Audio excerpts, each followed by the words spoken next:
All right, it's 9 o'clock. We'll call the meeting to order. Becky, would you do the roll? I sure will. Jim Sheeline, Here. Mike Book, Tom Kitson, who's here, but He's here. He not just in the isn't meeting. here. Larry Mimini, Tim Bivens, Here. Nancy Naylor, Present. Jennifer Dallas. Here. All right. Thank you, everybody, for attending. We'll go around the room. We do not have minutes to approve this morning. Jeremy, do you have anything you want to say? Anything before we get started and read? Paul? No. Okay. All right. Very good. Well, are going to dive right in because it's going to, I'm sure that it's going to take some time, pretty much all morning to get through. We're going to start on revenue items first. Jeremy's got the, how do you want to say it? The preliminary numbers of the budget, and they are different than what we've been working with in a positive way. And so, Jeremy, do you want to take it away? From the levy? Yes. Yep. Yep. So Reed and I and Paul and Jennifer Boyd met last week, and we were able to get some preliminary numbers for new construction and what also there's some estimations in there for the new construction EAV. So currently on the book in DevNet, we're looking at 30 million. And then there's an estimation with some other wind projects of another 14 and a half that might be added to that. So we're estimating 45 million in new construction, which is significantly more than the previous year. You got to keep in mind that, with the wind farms that are coming on, that we didn't get to capture all of that last year, plus everything that's going on in the 88 and Gateway development area. Those are going to be estimated to coming online with some other projects. So if you look at this spreadsheet that Reed has up, you could look at how this is calculated out. And the prior year total, was 8,759,380. The current CPI is how we're calculating that is used for calculation. And that's 3.4%. So that's at 1.034, which is, totaling out to times one. And that's where we're coming down to those numbers, which is 9,057,199. But the current rate setting EAV that we've been able to calculate out is the 1,109,963.57 that you're seeing there. So that is the adjusted EAV estimation that we're working off of. So that is working down as you work through this.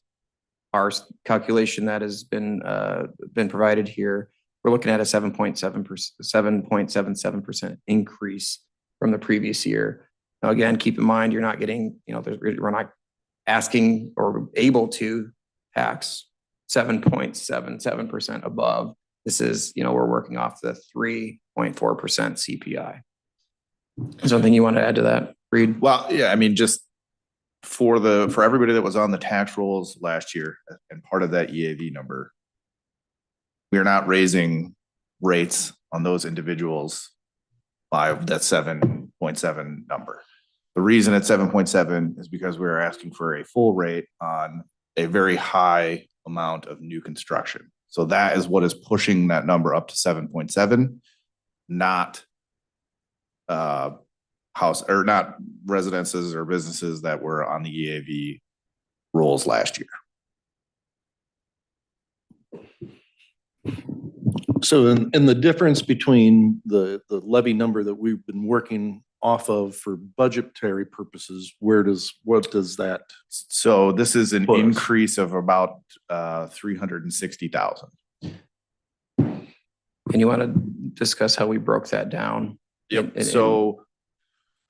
So the 360,000, 100,000 of it we put in contingencies due to the 2 union contracts that we have in negotiations. That's in addition to the 100,000 that we already had in there. Obviously with the understanding, yes, we're negotiating the 2 union contracts, but we also generally in the past have kind of applied what had happened in those union contracts to other non-union employees that fall under the handbook. So that an additional 100,000 is sitting in contingency for that. We had adjusted what the highway department was requesting for their levy. We had brought it down 200,000. We gave 100,000 back because of this increased estimate in our property tax revenue. And then the remainder, one of our potential pickups that we were looking to get by moving some general fund expenditures to a restricted fund, upon further investigation, was not allowable by statute. So we kind of had to reverse course on that, and that kind of moved $165,000 that we had planned to go to a restricted fund back into the general fund, and the remainder of that 360,000 kind of covered that. So as far as the bottom line, we're basically maintaining where we were, because we're about a $6,000 to the good that we were showing roughly. I think at the moment it's maybe like 3,000-ish. Yeah. But yeah, more so due to kind of me rounding some numbers talking about that than anything else. So it's kind of good news story that the levy with the new construction, we're going to be able to capture new construction, taking some more dollars in regards there, but yet at the same time, we're kind of losing that on the backside. So It's working with us being able to balance a little bit easier. And, so we had a poll, again, everybody had to get a little bit creative on how things were going to go. But, with this, we were able to make some adjustments and put some monies back into some of the funds that we thought we had to take some monies out of. So it's working out pretty well. If you look at this, the total after the breakdown, it's, you're showing that EAV with the adjusted rate, then the new property that we're estimating, which is 45 million. And that total, after it breaks down, we're looking at a total tax revenue of that 9,439,911. So that's where you're seeing those increases, that we're able to now be able to make some of those adjustments back into the budget that we were able to do and that we're proposing as we look at this budget ordinance.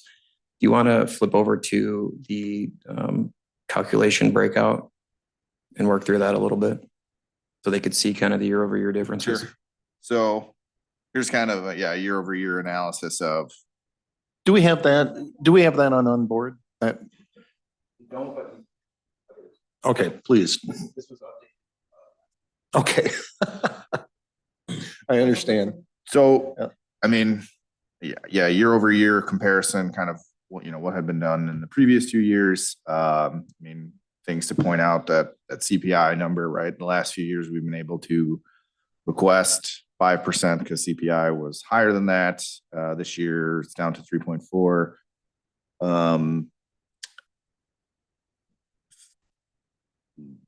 The numbers towards the bottom, we're breaking out our property tax levy amounts, relatively consistent year over year for some of the smaller dollar amounts, allowing us to capture a little more in the county general.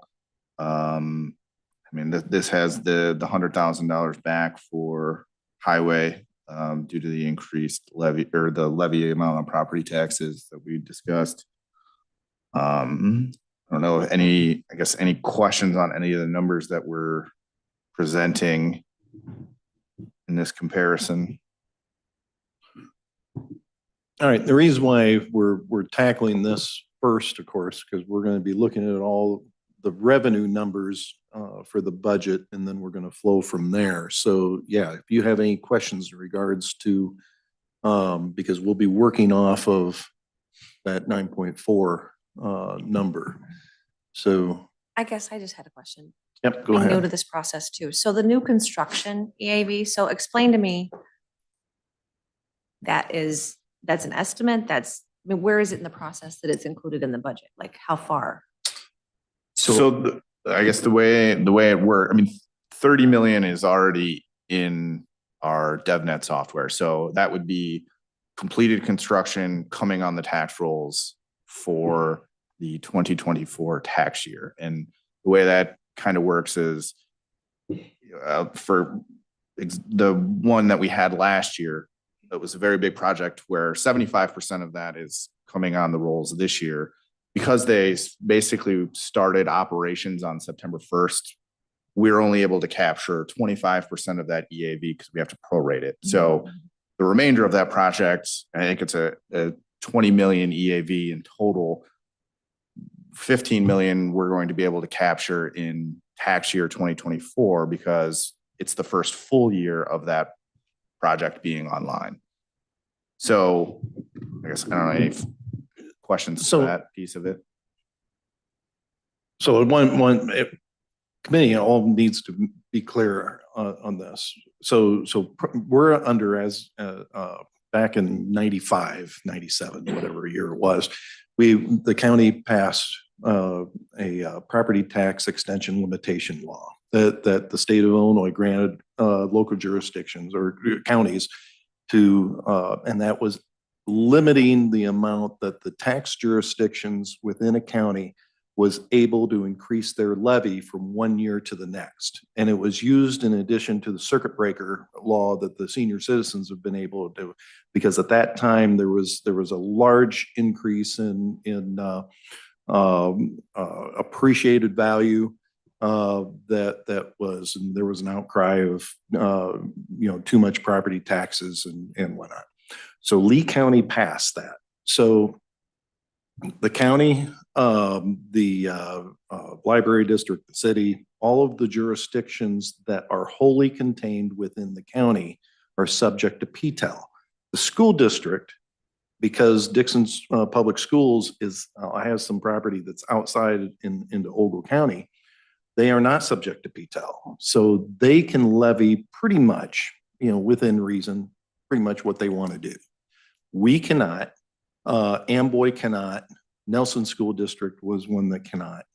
But we're subject to PTEL. So that's what Reed's talking about. So everything we work off of is baseline from the previous year's levy.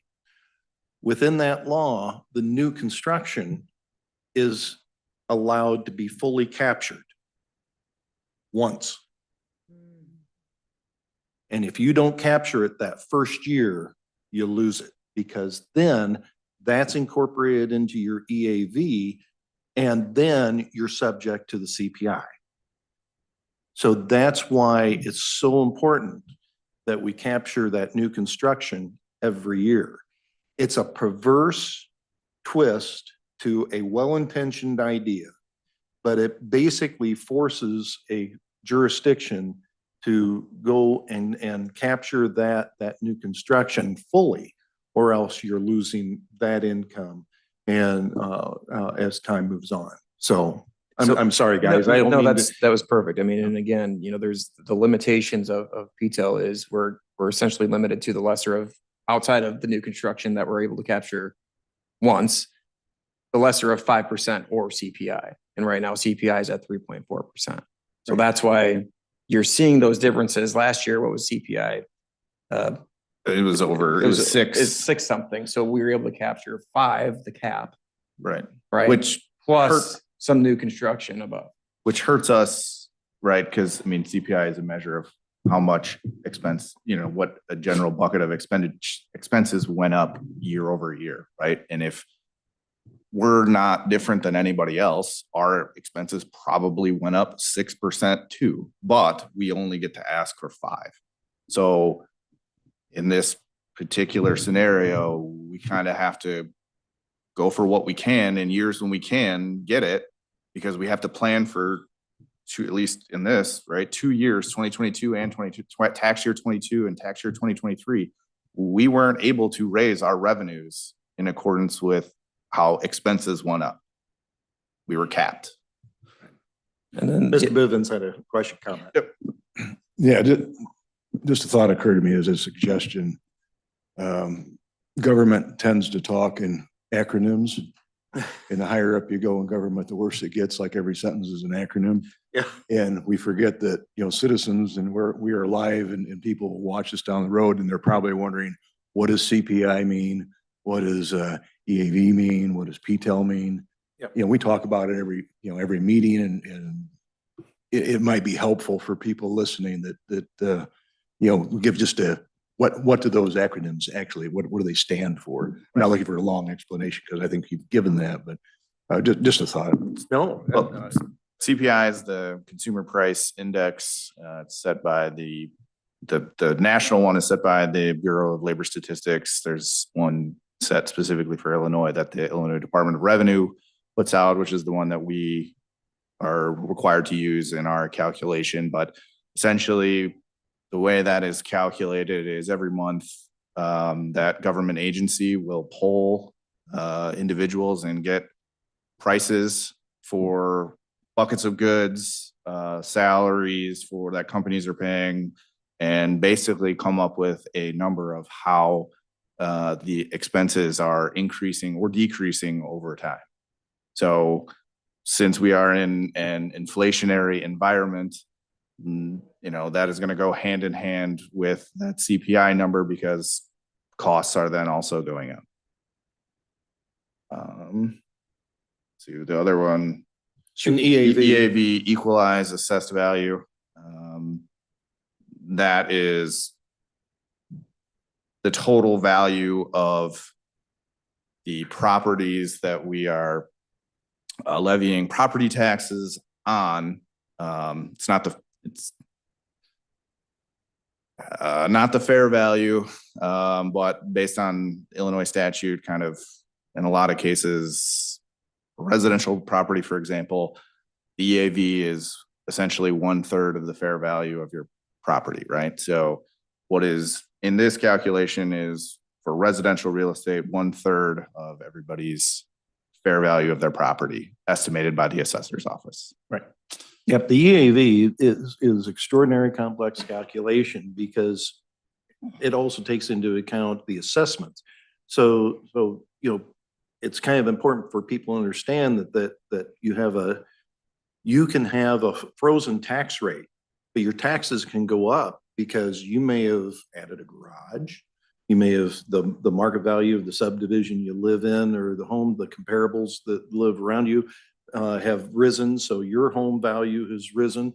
So there's it's a very complex combination of different things that come into play with EAV.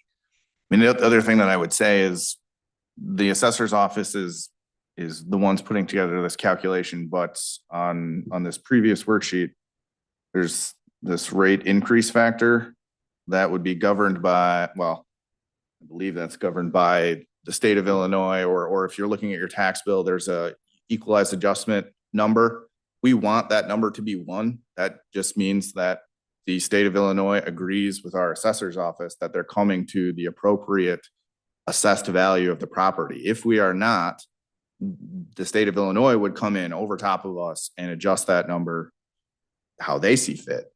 If they are doing it in that manner, it applies to everyone in the taxing district of Lee County, right? So we could be if that were the case, the assessor's office was wrong in this taxing district over here and undervalued those properties. The state of Illinois comes in and says, no, you're under what we think your assessed value is.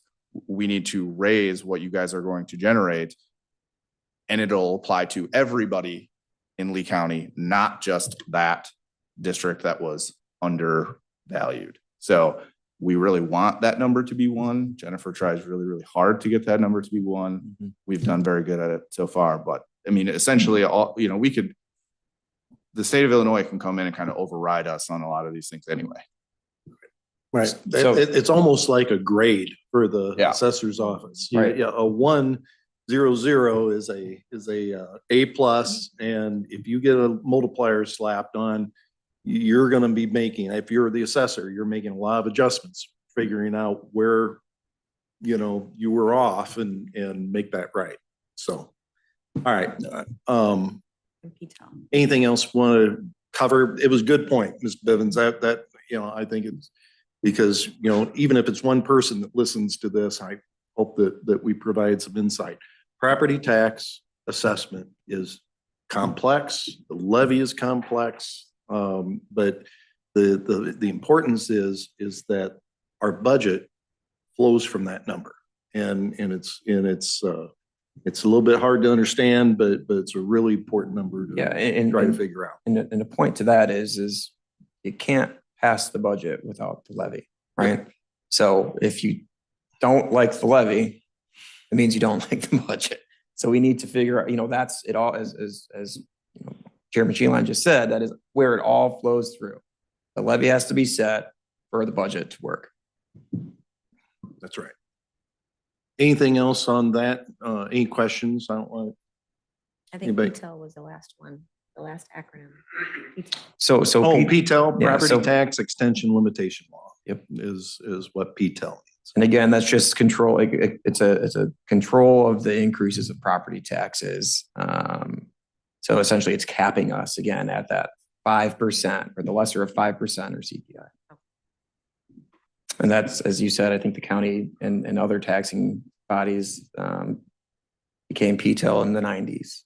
Yep. So And PTEL, it taxing only district. applies to taxing bodies that are entirely enclosed in the county. So if a taxing Right. body has property outside of Lee County in Ogle County, like Jim said, Ogle County did not pass the PTEL tax law. So they kind of go, oh, even just if a little bit's out there, you don't have to follow that law. There is provision in the law to raise beyond CPI, Mhm. but you have to take it to full referendum. The other piece of PTEL, when it's really, it flowed from PTEL, but it came truth in taxation. So if we pass the levy with the 7%, 7.75, we pass that, we'll be required to have a truth in taxation law. Anything over a 5% increase from your previous year's levy, you're required to have a truth in taxation hearing. And we would do that prior to passing the levy in November. And again, I think, as Reed pointed out, that tax or that rate will only affect new construction. Everything else, right? Well, I mean, what is going to be presented everywhere is that 7.7 number. But what we need to know is that number is skewed because of the large amount of new construction. It is not the increase rate on properties that were on the rolls already in tax year 2023. Right. Example I always use my township days is South Dixon Township when Walmart came on, because Walmart was within our jurisdiction. We had a 20% increase of new construction that came into South Dixon Township. So I had to publish a truth in taxation notice saying that South Dixon Township is raising its rate, or raising its increase in levy by 20%. Well, the way that comes off and the wording is specific and the way you have to write it, it's in statute. And the way that comes off is that it looks like you're increasing your taxes, everybody's taxes by 20%. Man, did I get phone calls. So, but that's the way it is. So, I had all kinds of new friends that year. Anyway, gentlemen, I digress. Any other questions right now in regards to the levy? I don't think so. I mean, Yeah. unless you want to go to that last tab with the Yeah. clerk levy summary, just to see like just the standard breakout of how it looks one more time. If you have any questions on that. Hey Reed, can you blow that up a Oh, little yeah, bit? sorry. Thank you.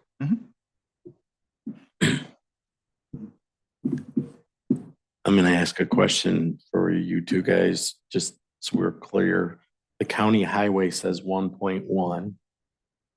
The original starting point was actually just at 1 million, correct? Correct. Well, I mean, the way, I know how the way Dave had it, but the way we had it adjusted, the original starting point was 1 million. we've been able to push that up to 1,000,001 because of the new construction. Yeah. Okay. Because I was thinking might be more than the 1,1. I was thinking 1,2, but I just want to validate. Yep. Yeah, I think in Dave's initial request, it was kind of 1,2 or 1,3. 1.9 million, One or excuse me, 1.19. 1.19. Okay. Yeah. And Yeah, then so we we got moved him it back. down to 1 million, moved it back up to 1. We got him back 100K. Yeah. Which is better than the proverbial stick in the eye. So, okay. All right. Anything else? Okay, hearing none, I guess, are we ready to start the deep dive into the departments? So Jeremy, I'll let you lead it off. Reed's the controller over here, so he could kind of get going. So. And he updated the spreadsheets as well, Yeah. which should be on your onboard.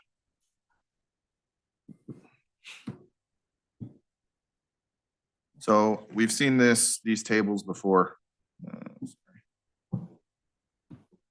They are updated, that 7.75 million for property tax. That is the updated amount that is coming to the general fund. This is all filtered for the general fund this year. In total, we are estimating 18,059,000 and some change for general fund revenues. Our expenses for the general fund, 18,056,000. So there's that little $3,000 difference in the positive for us for showing our balanced budget. So is there a particular department we would like to start with? I don't know what exactly the order is in onboard for your sheets. So the first question I've got, Reed, is I'm showing, okay. On the general fund consolidated budget tab, drop down, Yeah.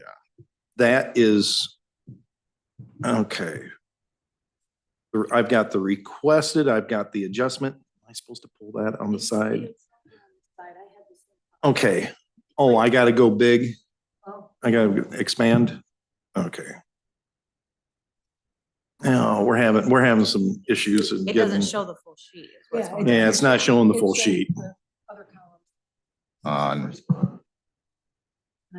Oh, okay. which one are you guys trying to look at? There we got it. You got it. Hit. Oh. There we go. All right. So you guys have highway first?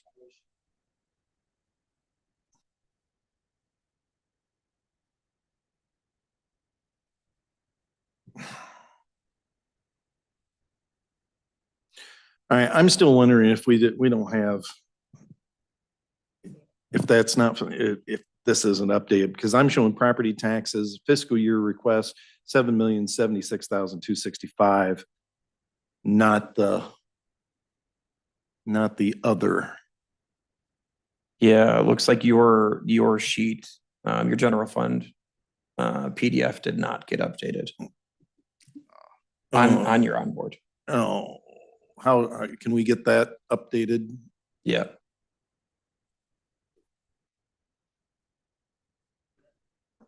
Yeah. Yep.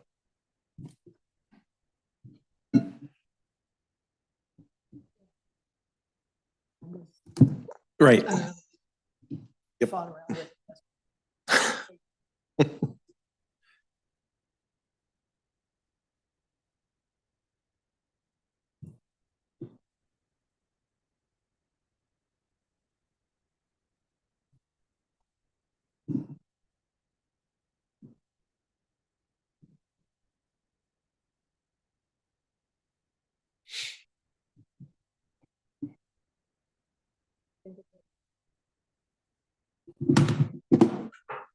We'll get that updated. You guys can take a look at that. And again, if there's any questions, then after that, we're gonna move to highway, sheriff's maintenance, which is how Okay. it lists out on your, So how will we know when? Becky's gonna update it now. So when she comes back, it should refresh, we'll have to Okay. refresh it. I just want to make sure that Yep. we're Yep. all looking at the All same looking at the numbers, same guys. numbers. Yep.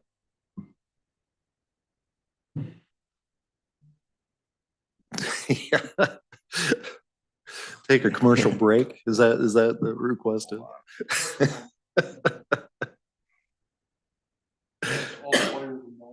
Yeah, that's right. I'll have to get the commercial from Discover Lee and be able to put it in. Oh, sorry, I see what the issue is. Yeah, it's the updated sheet, it's just not showing all of The what?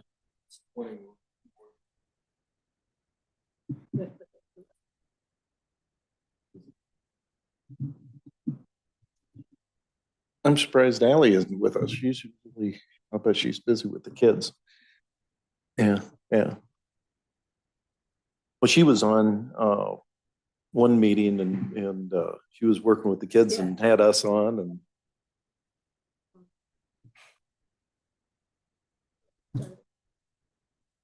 and highway.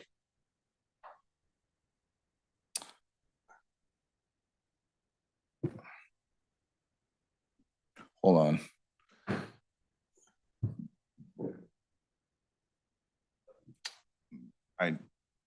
I need to send her another one. Oh, It's still doing it. Yeah, you actually have the updated budget, it's just cutting off a column. So that's what it's, the numbers are up to date, it's just cutting off the total column. If you added the original plus the budget, that's what it is. okay. So that was my fault. I didn't notice the parameters of this. So can we, is there a way, do we minimize or make it smaller or something? Well, even if I make it smaller, it doesn't pull it in. Yeah, No, actually the PDF. Yeah, it's actually Oh. your whole file is missing a column. Your whole PDF is missing a column. It's missing the total column. It's getting fixed. Yeah, It's getting fixed. Well, do you want, in interest of time, do you want to go ahead? Why don't you, while you're getting things figured out, Jeremy, do you want to go ahead and let's start off on highway?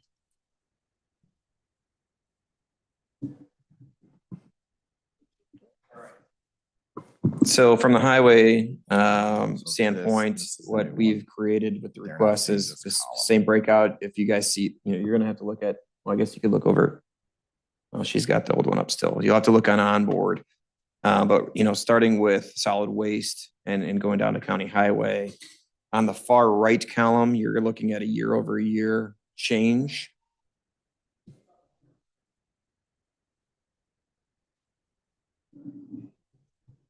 So I wouldn't look up here because they're trying to figure out Right. It's incorrect in the, Oh. on your highway department. well, see what I think it's because. Once- it's Yeah, you Excel and gotta it go has to be down printed to on the the whole page. department draft budgets. But I think it's how you, I think it was how it was uploaded. Okay. Highway, it pulls up Judges.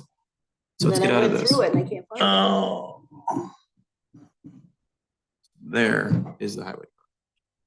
So you have to, so we close I out, don't know. close out of that. This, we're gonna start going down this line. No, but what I'm saying is the whole page isn't on. Right? On highway it is.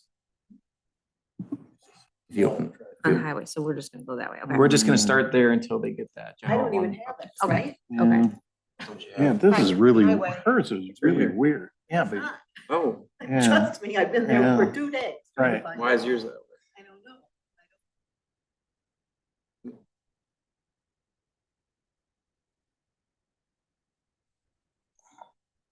I didn't update. So we sat down.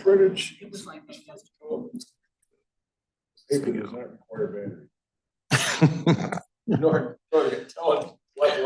but you can print off bad numbers too. Yeah, So, exactly.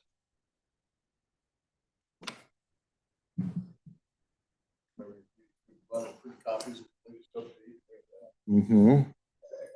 And then you have about 5 different versions in front of you and you pick up the wrong one and Should be Thank you. updated Now, now. how did you? I just closed it out. Sorry. All right. Magic wand. Okay. No, no, just so I know, like. I don't know. That's all I did. But we still don't have the other column. Right. Yes and no. We still don't have the other column. See, it's down here. You do. On this one, you do. On these, you do. Oh, I do now. You just do Okay. not have it on the general, because that one's separate. Okay, yeah, okay. And it should be So there now we got now. it. So this was. So the far right corner is your year over year Changes. changes. Yep. Okay. You got your year over year changes? Okay. Yep. Okay. So Thanks, Jim. is it updated potentially? Did you-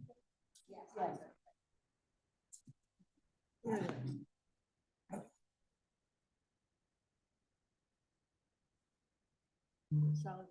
Use this one. Okay, so if you guys back out and refresh, you should have the updated general fund budget with the column.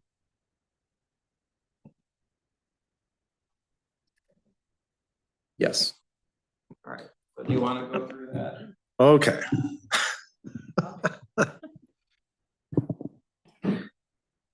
All right, so since, okay, so instead of going to, we tackled the levy. Okay, yeah, there we go, 7.573 on the property taxes. Let's zip through, since we're here, let's go through the incomes and get and talk about any of the adjustments you made there. We can't see. No, you gotta go, Or was that highway? okay, no, back out of that. Yeah, close book. Now come down and general fund consolidated budget. There, and then you're there. There It's you the go. one tool you need. Okay. Mhm. I helped you for once. Yeah.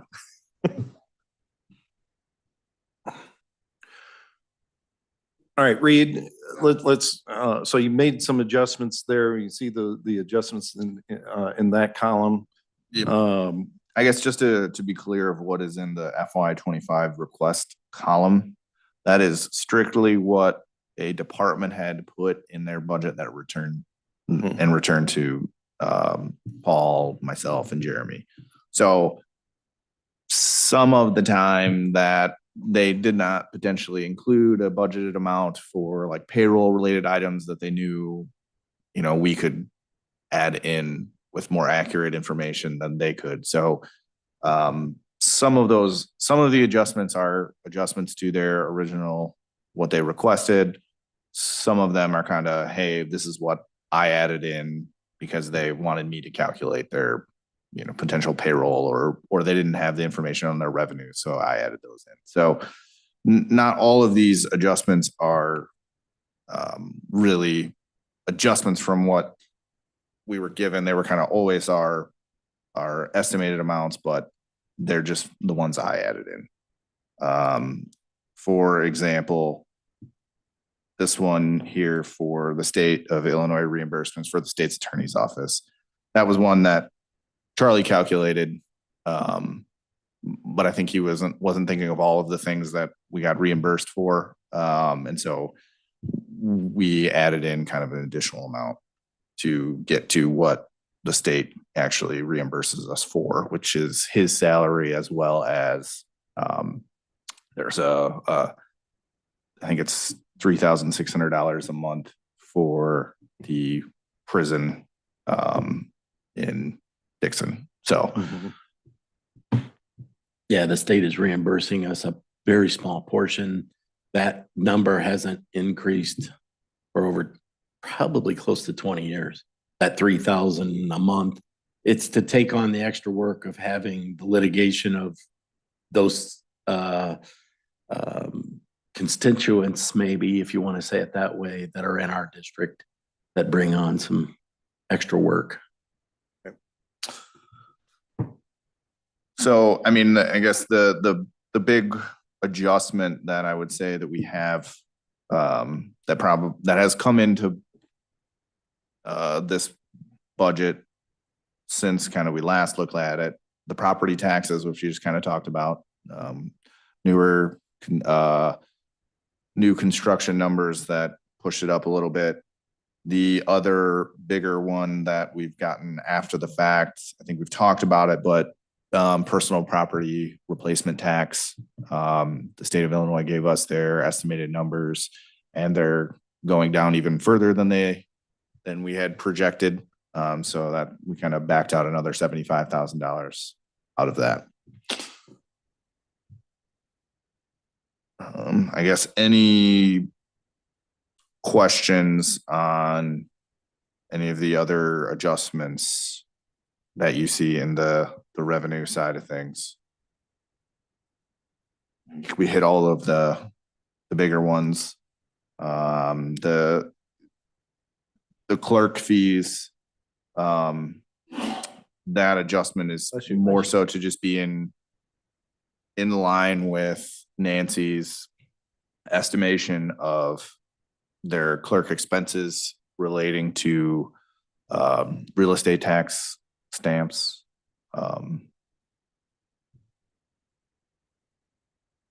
But if there are no questions on that piece, we can move on to some of our expenditures. I guess Yep. any question? Okay. Yep. So No, go ahead. there's a few ways that we can look at this. This particular spreadsheet that you have up is all of the departments' general fund budgets. The others that I think when you pulled up highway, we have those also by department. So it's going to show their general fund piece as well as any other restricted funds that they might have.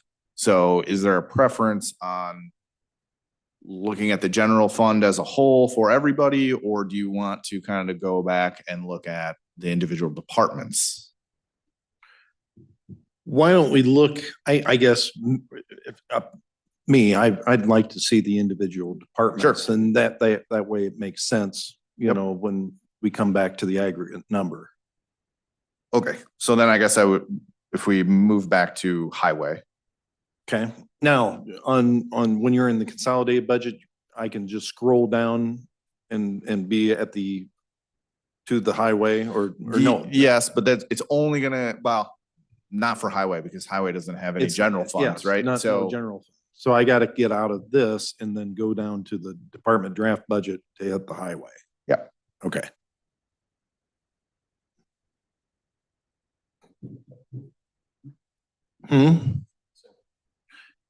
Yes. Yeah, it's not very big. Okay. I'm sitting here with my progressive lenses going, okay. That's right. I do not fly with these glasses, let me tell you. I don't even run the combine with these glasses. But he's running the county budget. Yeah, That's running to the scary. budget, yeah. Right. Okay, so you got, there we go, draft one, the 1.1. And there's your adjustment of Yep, Dave had in there that 1.197. We initially had adjusted it down approximately $200,000. We adjusted that after the calculation of the levy with the new construction numbers. And so now we're kind of decreasing highways property tax levy by the $96,000, $100,000 instead of the 200. So the other piece that I wanted to talk about with solid waste. So we are, to balance our budget, we are pulling 200,000 of what we anticipate to be excess revenues and fund balance over what our solid waste ordinance is, the $2 million that we need to keep in that fund. The 200,000 is going to be excess of that 2 million, so that we are using that to move to the general fund to offset some expenditures there and balance that budget. Other than that, there really has not been any adjustments to any of the highway numbers that were presented when Dave was here to present his numbers. Okay. If there, I'm willing. Any questions in regards to highway? Okay, So yeah. What is the next sheriff in your list?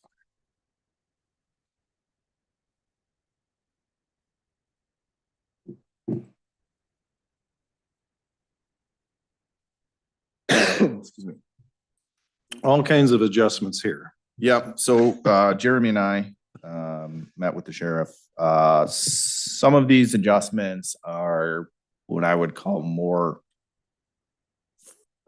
formula errors, or I think the process for the sheriff was Derek had done kind of the payroll side of things, and Clay looked at a lot of the other operational expenses. And in doing so, the holiday pay was included in Derek's calculation, unbeknownst to Clay. And so Clay also budgeted for holiday pay because we had done it in the past and had an amount in that budget. So we were able to make some adjustments to what their initial request is, just because of kind of we were double counting holiday pay. That kind of attributed, I think we were able to basically pull out almost $500,000 due to the sheriff's deputies, corrections officers, as well as 911, because it applied to all of those individuals. So that was a portion of those adjustments. You can see the holiday and sick pay kind of backed those out because those were being double counted. That's in those numbers there. They're highlighted on the screen. That's their patrol and corrections officers. And then kind of same thing for dispatch down here, holiday pay and sick pay. Basically, we're able to back those out. Some of the other adjustments that we've made in here, the sheriff's department in their payroll request number, they kind of provided 3 different scenarios.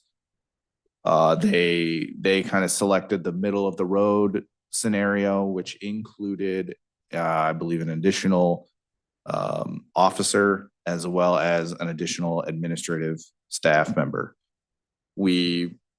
Their kind of base level projection did not have those additional individuals in that, and that is the number that we then adjusted to within this budget. So that $130,000 difference that we're adjusting to for the sheriff's salary full-time is we kind of switched to the options of what the sheriff had provided. So to not include an administrative individual and an additional deputy.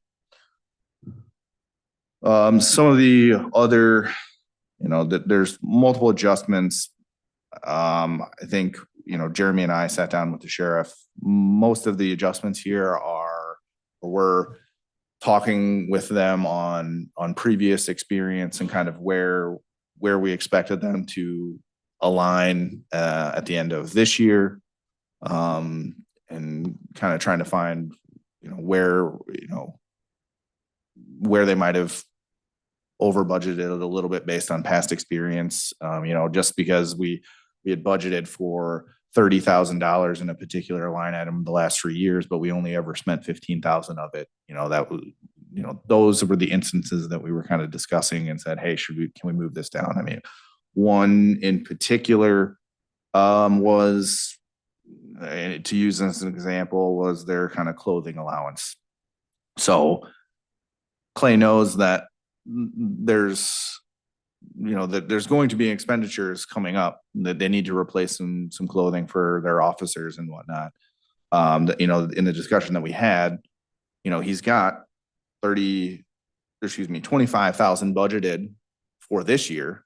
But he's only spent roughly, 15,000 of it. So you know, we kind of talked them through it, like, why don't you, instead of trying to push the expenditures to next year, we've already budgeted for it this year. Spend it now to utilize on your guys, and then we can reduce the following years to, you know, what has been more consistent a spend for them for the clothing allowance. So those were the kind of adjustments that we were making throughout the sheriff's budget. I guess anything in particular, any line item stick out that we want to follow up on as far as expenditures? Reed, I'm gonna adjustments? hit Yeah. on the most, and I'm reluctant to do it, but I've got to do the most glaring one, especially in light of the information that the sheriff provided last month and his staffing with the drop off of 2 people to military call up, plus two people leaving us at corrections. Sure. You know, is it realistic? We reduced his overtime request by $60,000. Is that, I mean, is Yeah. it realistic for us to try to hold the sheriff's feet to the fire in that regard? Well, And no, I mean, I just need there's- to ask the question. there's some in that well, there would also be an adjustment from what's in his salary full-time budget for those individuals that are no longer here that really then should be adjusted to overtime, right?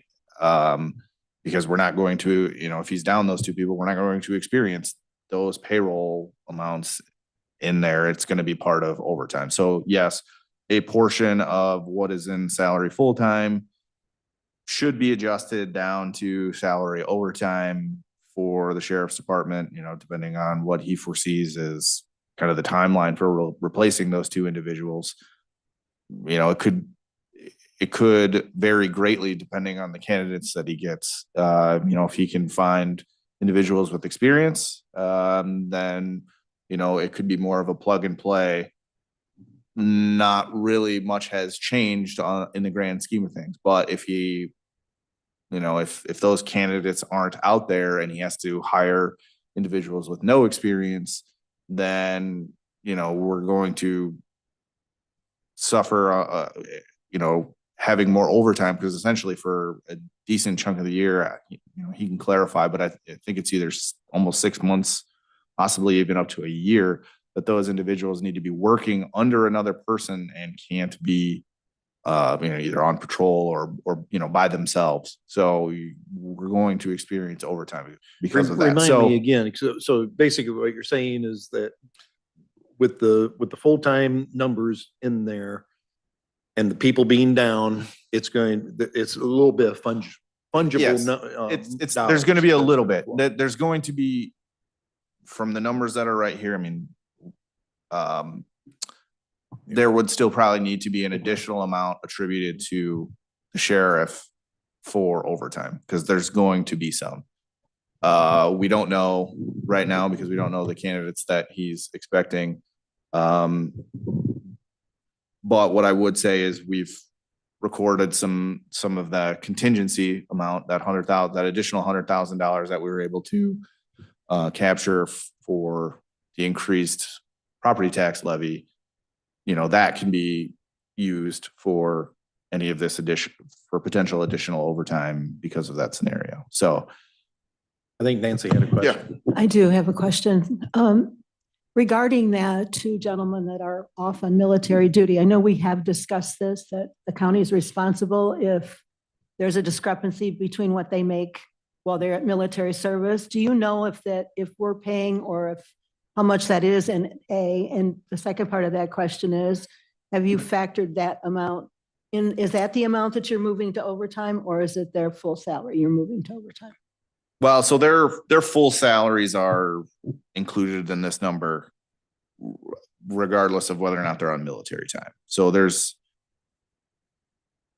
So you've got some play there's there. probably, there's a little room, you know, Okay. depending on those service periods and whatnot. So Sure. for example, right now we have 1 individual on military Mhm. leave, and I believe he comes back before the end of this Yeah. fiscal year.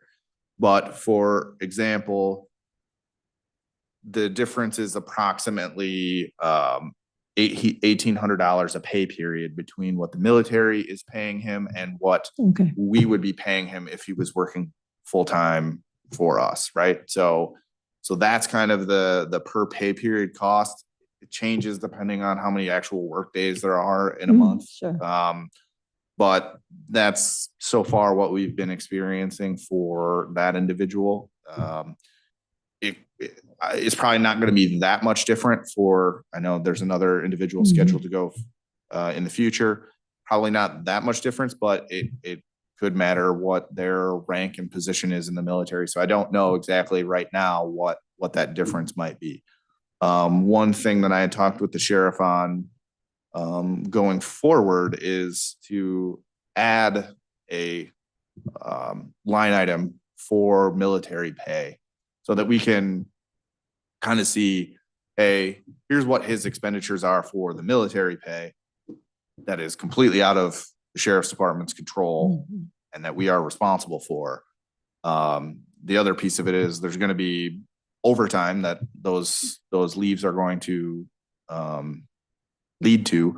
And so, you know, we could try to separate that out of what's in overtime caused by these leaves, but that's going to get a little bit more complicated. But, you know, I thought that would be a relevant piece of information for like the finance committee to see, hey, what are we paying for military time and, you know, an expense outside the sheriff's control. So, Well, I think that'd be really helpful, yeah. Mhm. you know. But so their full-time salaries are included in the numbers that you see. So if what we are having to pay is the difference, you know, we're paying that difference, and then we're also going to probably have to experience some overtime. So it's maybe closer to a wash than initially, you know, you would think. But yeah, I mean, I would suggest not messing around and moving things from one bucket to the other when we don't know exactly how it's going to happen.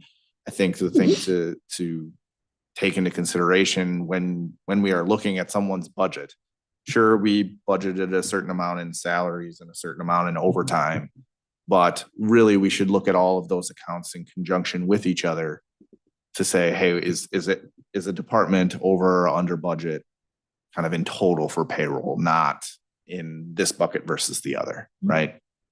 So. Right. Thank you, Reed. I Yep. understand. And that's fair. Yep.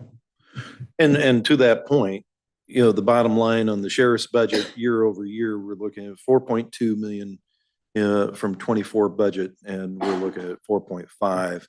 So roughly a $280,000 increase in budget year over year. And one thing that when we met with the sheriff that we discussed and looked at is, hey, what has been, you know, each kind of department's share of the estimated revenues for the general fund.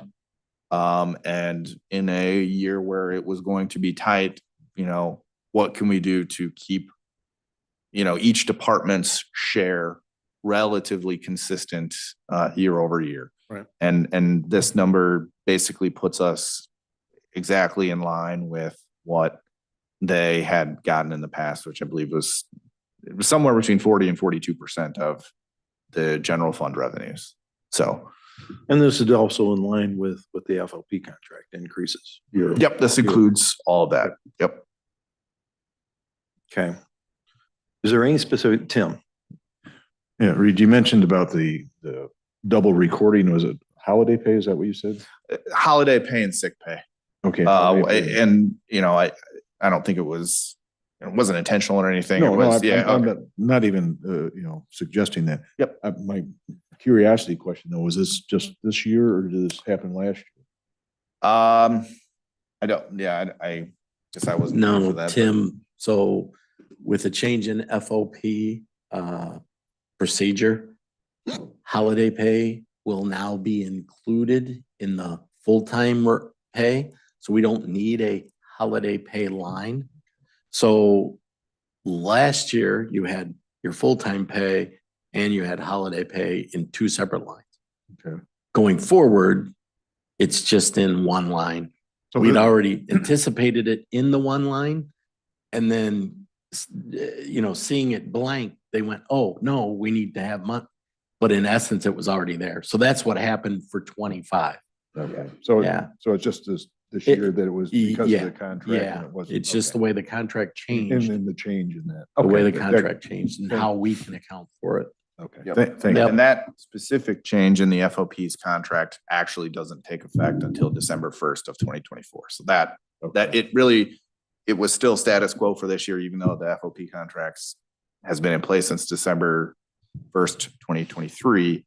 This particular change doesn't actually take effect until next fiscal year. So Yeah, I appreciate that. Yep. And again, anybody listening that would have heard that the first time would say, gee, you do this every year? And no, it was because of the contract and it was because of a consolidation and that was explained. So Sure. thank you. Yep. Appreciate that. Any questions in regards to the sheriff's budget? Okay, appreciate the explanation on, I mean, I guess that covers kind of the general fund side, but if there's any questions on any of the other more restricted funds, I don't want to skip over those. If anybody has questions.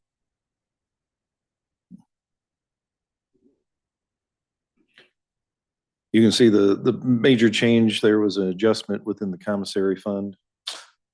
Yeah, I think that was mostly just they didn't budget for well, that particular fund has a very specific usage. You know, they were expecting $120,000 in terms of revenue for next year. You know, if the particular instance comes to pass where we can actually use that money for that very specific circumstance, I thought, let's make sure as much money is available to us as possible if that circumstance comes up, so that we don't have to potentially use general fund money for that. So Sure. that was more of a me just, hey, make sure the funds are available in that restricted funds in case that circumstance comes up. Okay, no other further questions on the sheriff's. We'll move on to maintenance.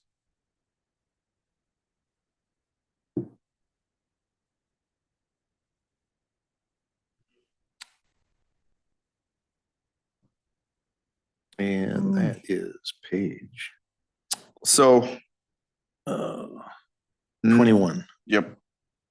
page 21.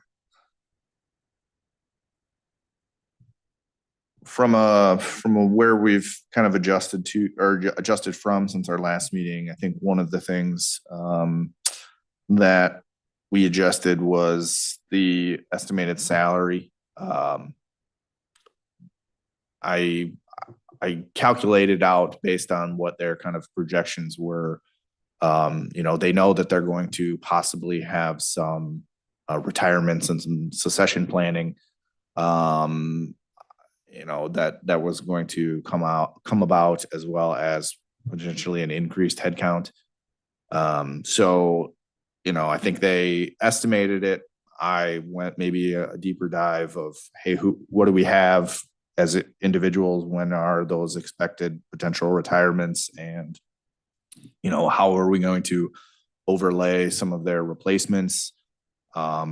Basically what I did was kind of, you know, estimate one of those retirements earlier on in the cycle and one later on in the fiscal year, and planned for essentially a 2-month overlap of their replacement. So they would, you know, we could essentially hire their replacement, work underneath those individuals for 2 months. That is kind of what is in this number. And I came out with a number slightly less than what they did. So that was the adjustment for wages. So one of the things, so just to be clear here, a lot of the things that happen in maintenance actually get pulled out of capital.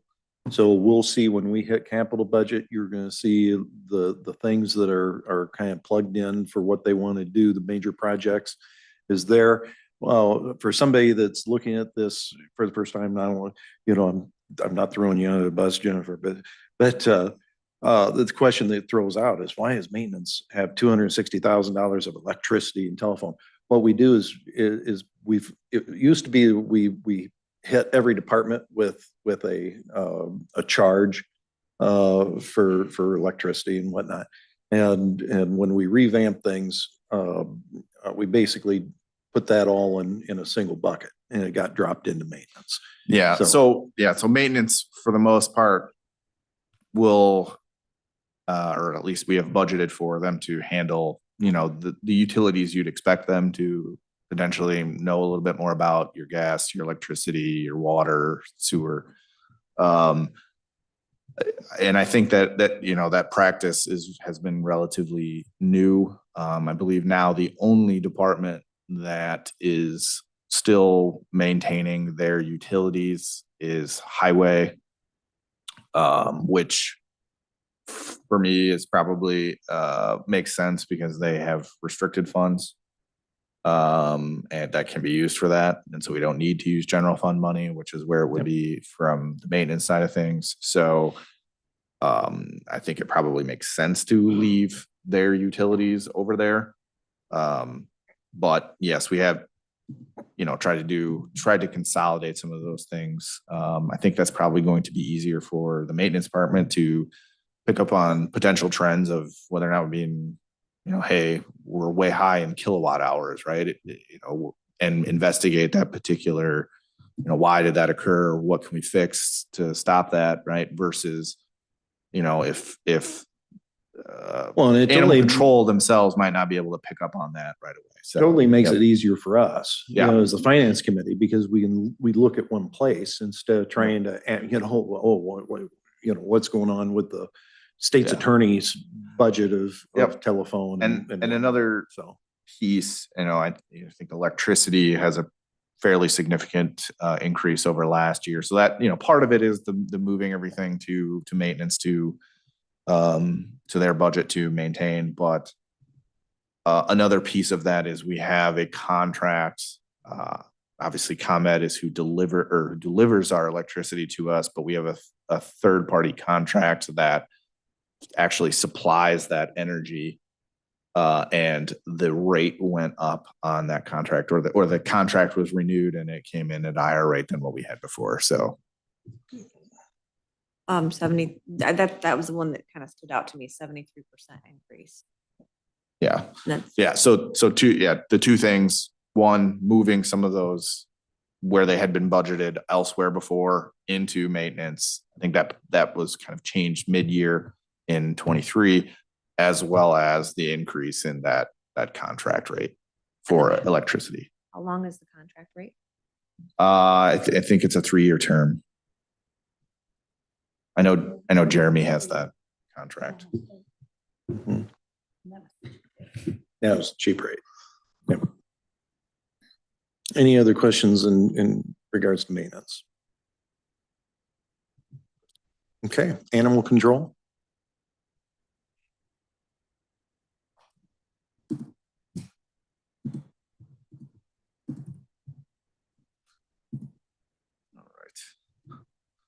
So, I know we talked about those before. Animal control itself is essentially a department that operates independently of general fund revenues. So they kind of are self-sufficient with the charges the revenues that they bring in related to rabies and tags, impound fees, etc. The maybe one expenditure or larger expenditure that they're looking to have in this year, or in FY 25's budget, is they would like a new vehicle. What our plan is they can use those restricted animal control funds for that. So we're basically going to transfer that $60,000 into capital so that we can make that capital purchase for them. They have plenty of excess fund balance to cover that particular purchase. And you see that in that transfer out. Yep. And then the only other transfer is pet population is a even more restricted fund than the animal control budget. or excuse me, the Animal Control Fund, they have the ability to kind of prorate out administrative expenditures and kind of take a portion of what is in the pet population fund and say, hey, you know, a portion of our administrative costs relate to pet population. So they're making a transfer of $8,000 from pet population to the animal control fund for those administrative costs. It's something that had been done in the past, hasn't been done for a little while, but to me, I would, and I could talk with Terry on this, but I would make it a relatively consistent thing going forward. Sure. If it's something that we can basically use to unrestrict funds, then let's do it. So I would see that transfer out from pet population to continue going forward in future budget cycles.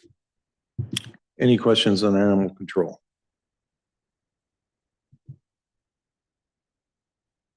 Okay, hearing none. EMA?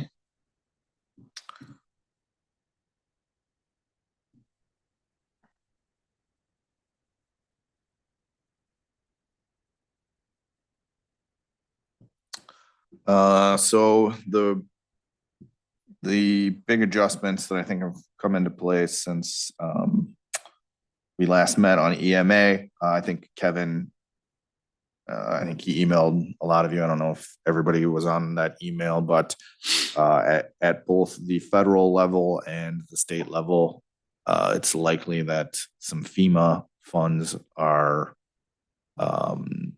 not going to be available, which likely might reduce the anticipated grant revenue that we have for the EMA department. So we have that $10,000 adjustment in there from kind of the initial estimated amount.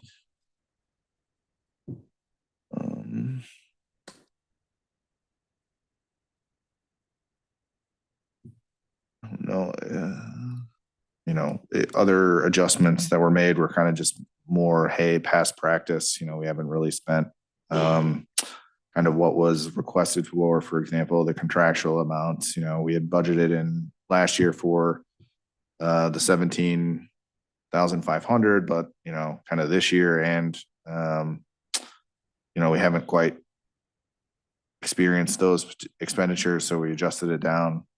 Same for like gasoline and oil, telephone.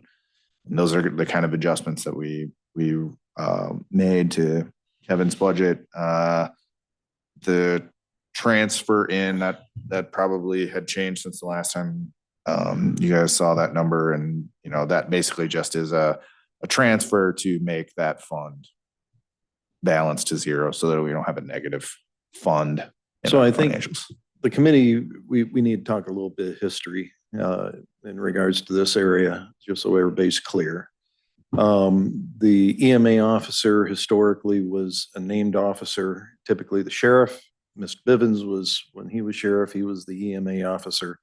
Over time, there was, when Kevin had retired from Dixon Rural, there was thought process that, hey, Kevin could take over that role as in a part-time basis and fulfilled that duty admirably. But as time has gone on, accumulated equipment, accumulated different roles.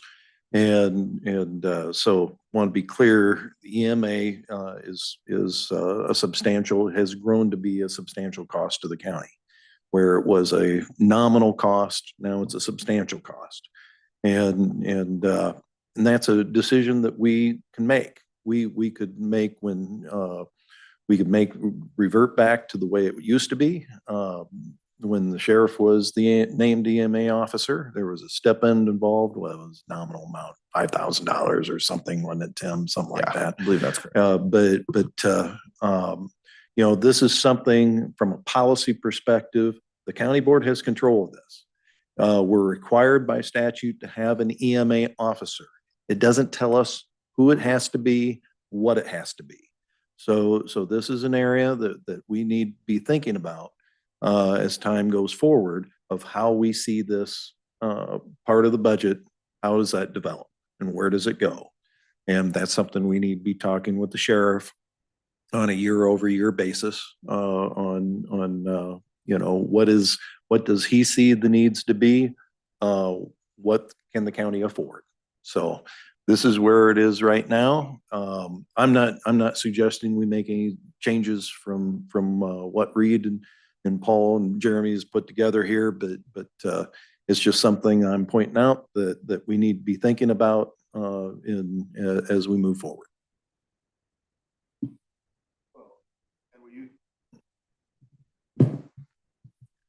Historically, we used to get more grant money. We used to get half of his salary came from grants. Correct. So I mean, we've lost in there also. So I mean, it's. Yeah. But it's what you notice. You look at all these, there's a lot of increases that are maybe small dollars, but they're high percentages. You go across and think, well, okay, what, you know, when we're talking about taking money out of the general fund, which for all practical purposes is a cookie jar, and we're not putting it back in it. This concerns me every year when we do this, and we've done it for 10 years, we've talked about it, but I agree with you, Jim. I think we need to look at all these things in the future. You know, I'm happy that somehow while I was in Alaska and found no gold, you found $1 million here, but let's continue. Okay. Any questions in regards to EMA?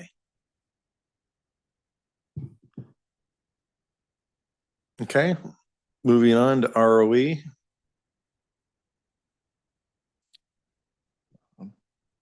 Probably not too much to talk about with ROE. They really didn't ask for much in terms of an increase in their budget. You know, I think they're consistent in terms of what their proportion of the county's estimated revenues to be. We didn't make any adjustments. I don't know, any questions on any And of as the far as lines there? ROE, we're required to, what we're seeing is our share, we're a 3-county unit, and we're a third share of the total ROE budget for. Correct. Yeah, okay. I have a question. Sure. It's not exactly a third though, right? It's prorated out by population. So we do pay a little bit more than the other 2 counties. Am I correct? I don't know exactly. Actually, How I think all of Whiteside those- pays more than we do. Yeah. Yeah, Okay, so it Whiteside does isn't pay more than equal. us. And I wouldn't say it's anywhere near, well, it's not a third of their total budget because they have quite a few, they have new people, right? It's a somewhat third of a small administrative budget, the administrative side of the budget, right? Right. Meaning office help, office supplies, rent, those type of things. But they do have quite a few employees now. And one of the things that I think even Chris Tennyson would tell you is they're building now to the point where it's possible they may have they could have, we pay one of their people, we pay out of our payroll and their health insurance and IMRF. It could get to the point where he can do that solely on his own, but as a county, yes, we are still required to support that. And in the future is something the board needs to look at along with Chris is maybe what we do instead of breaking it all down is we look at, well, what's your ask? And we transfer that in one fell swoop and they're running their own operation. So Yeah, that's it would- really where ROE is at. So just to make sure I heard you clearly, Whiteside is the higher. Yeah, Whiteside does pay slightly Slightly more. I was slightly just- more. that was a Yeah, curious. it's not, I don't think it's significantly more. I mean, if you look at some of the invoices that they ask for a reimbursement on, it's actually broken out by Mhm. 3 little. And to be fair, I think what they do is, hey, sometimes Whiteside will pay 4 cents more. Okay. And then the next time Lee and then Carol, it kind of rotates, but it's not significant. And you know, the highest cost on their budget, right, is the salary line item. And I believe the way that they are structured is they do have an individual for each county Yeah. that, you know, that, Is hey, you dedicated, handle Lee, yeah. you're handling Ogle, you're handling Whiteside. So, and all we have, you know, all of what represents what is on our budget is the person that is on our payroll that we pay. So, yeah, rent, they kind of charge 3 ways. I don't know if all of them are a third. Maybe if they have a cost that they can, you know, reasonably say, hey, this is more on a population standpoint if they break it out that way. But the most of the expenditures that I see is they've broken out a third. Okay, So, thank you. Any other questions in regards to ROE? Hearing none, we'll move on to veterans.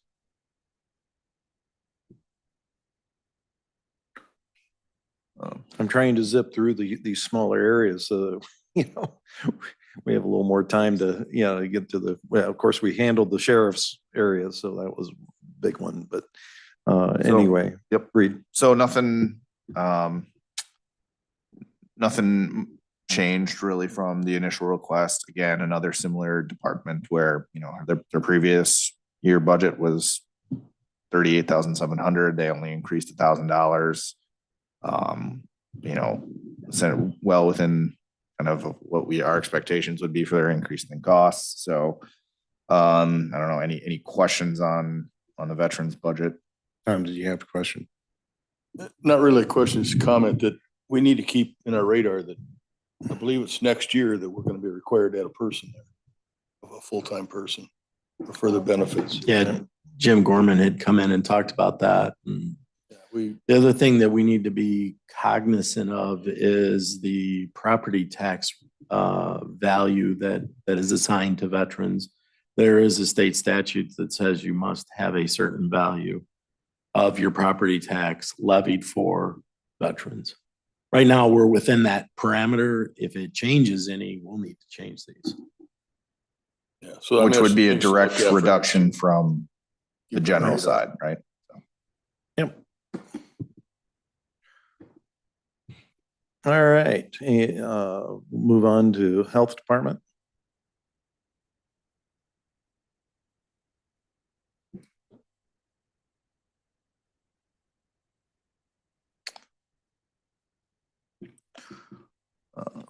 Again, no real significant changes since our last meeting with Kathy. You know, for the most part, the health department funds their operations almost entirely through grants.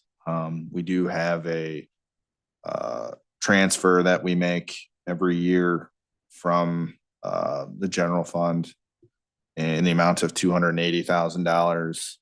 We didn't plan to increase that at all for the next fiscal year. So essentially status quo with the health department. Any other questions on regards to health? I mean, If I remember right, the 280,000 that'll maintain, Kathy, you'll have funds on hand. Actually, I think at a 6-month run rate, or maybe a little bit less than that. yeah, the only thing that potentially we need to evaluate, I don't think it's something for this year, but maybe next year. They do have a $350,000 grant that is for 5 years that they got all up front. So within their fund balance and their cash amounts sits an amount that they need to spend essentially $70,000 a year out of. So, you know, as we progress through that cycle of that grant, that's going to reduce their amount of cash balance. So we may need to consider increasing that to 80 in the future to kind of keep them where we think they should be. Sure.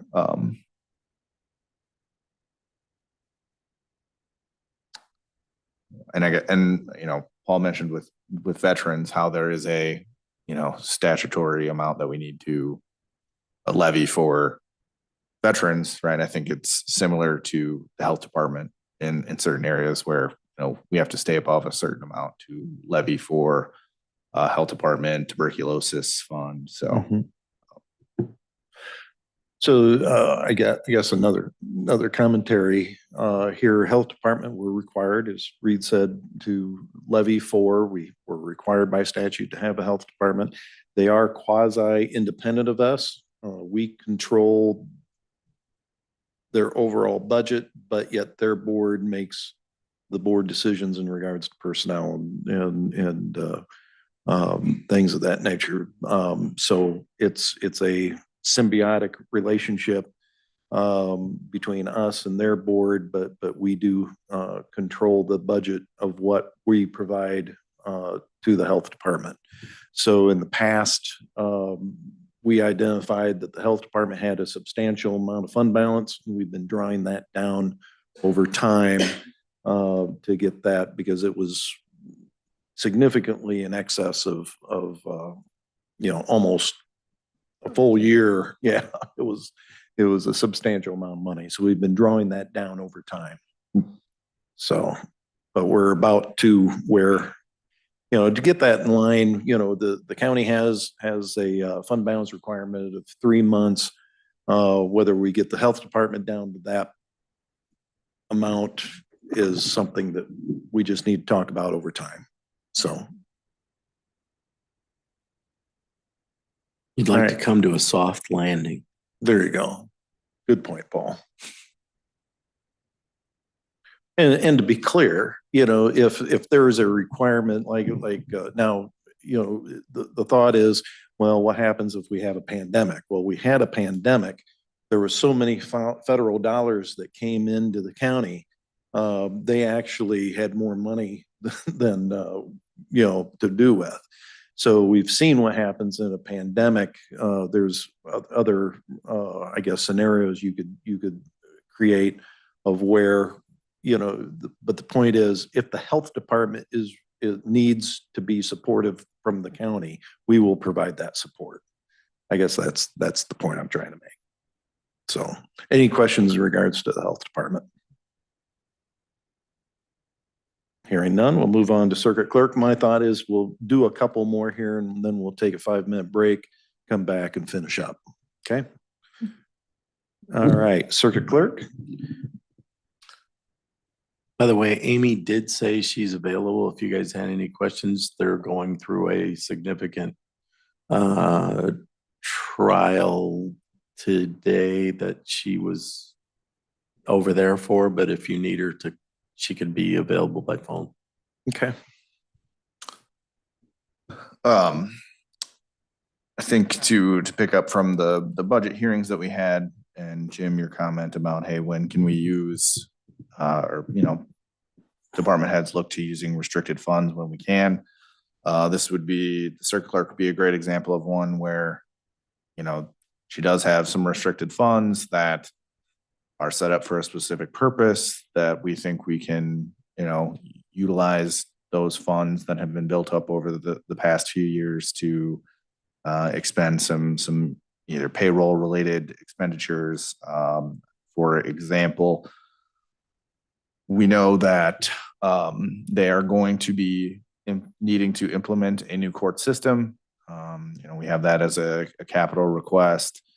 But, as far as her restricted funds, she has a circuit clerk automation fund. Well, implementing a new software program is going to require time her employees are putting in to get that new system up and operational. And so, we have a scenario where we can say, hey, some of your employees' time is going to be related to the implementation of this new software. So why don't we try to capture some of those expenditures in those restricted funds to, lessen the burden on the general fund, as well as release some restrictions when it is advantageous for us to do so. Amy's particular budget, I think, is kind of a success story from maybe from your perspective, Jim, on, hey, where can we look at areas to use restricted funds when available to us.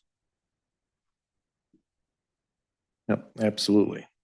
The other comment that I would add in regards to her budget is that, of course, we've been talking about her new software, case management software that's going to have significant expense. That lands in capital is where it is right now. And of course, we are hoping that that'll be offset by grant funding. And but we just don't know if we heard anything more in regards to funding on that. Okay, so fingers crossed on that that'll be offset. So yep, if you were wondering about that, that's where it lands, is in capital. So we'll see that coming up.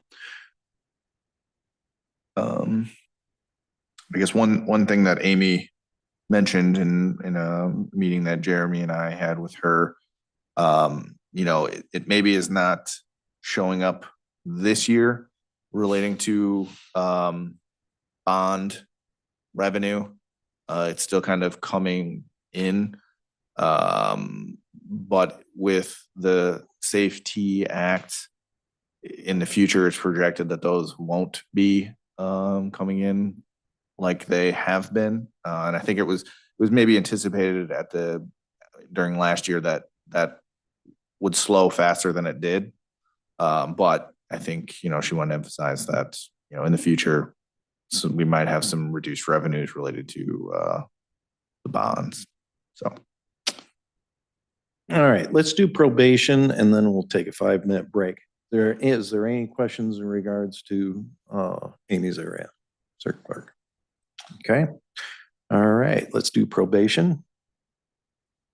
So we're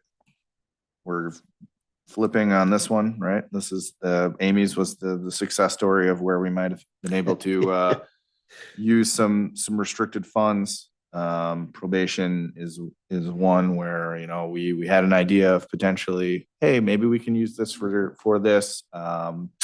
The particular statute that we were looking at, you know, it related to the probation services funds, but it maybe wasn't the only statute that related to that particular fund. And Judge Ackert and Stacy were able to point us in the right direction to see that, you know, this probation services fund is very restrictive and wouldn't be available for some of the potential things we were looking to use it for. So, you know, I think we kind of talked about at the beginning of the meeting of the $165,000 that we were trying to move out, but then needed to put back in, but we utilized the new additional revenue from the levy calculation to do that. So, and that's reflected in these numbers here. Correct. Yep. You know, basically what we were looking to move would have been, you know, the original statute that we were looking at basically just said you couldn't use it for wages, right? And wages defined as what you are paying a particular individual. Well, we have payroll related costs that aren't wages, right? We have their health insurance, we have their retirement, we have payroll expenses like FICA. And so we were looking at potentially utilizing those. I'll come to find out there is another statute that goes into much more detail on what is allowable and not allowable. And one of those things calls out specifically fringe benefits. So your health insurance, your retirement, those were, you know, immediately excluded then, right? So that was kind of what we're dealing with. What we were trying to grab. Yep. So, but what we are able to grab is the interest income, and that's why that's zeroed out, because we're moving that out. Yep. So within that statute, the one that we initially were looking at, you know, it basically says that any interest generated on monies attributed to the probation services fund should be recorded as general fund revenues. So in the past, we had been recording them in probation services. You know, I think at this particular moment in time that probation services fund balance, we're kind of projecting that to be almost 400,000 at the end of this year. So I think the thought is, hey, why, if we can capture that money in the general fund with less restrictions, we probably should do that. Yep, agreed.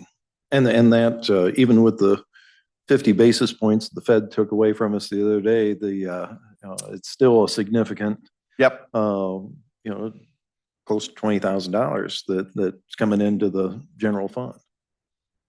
So, all right, any questions in regards to probation? All right, let's take a 5-minute break and we'll come back and we'll hit state's attorneys. He is anxiously, waiting for us to hit his area.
let's get started.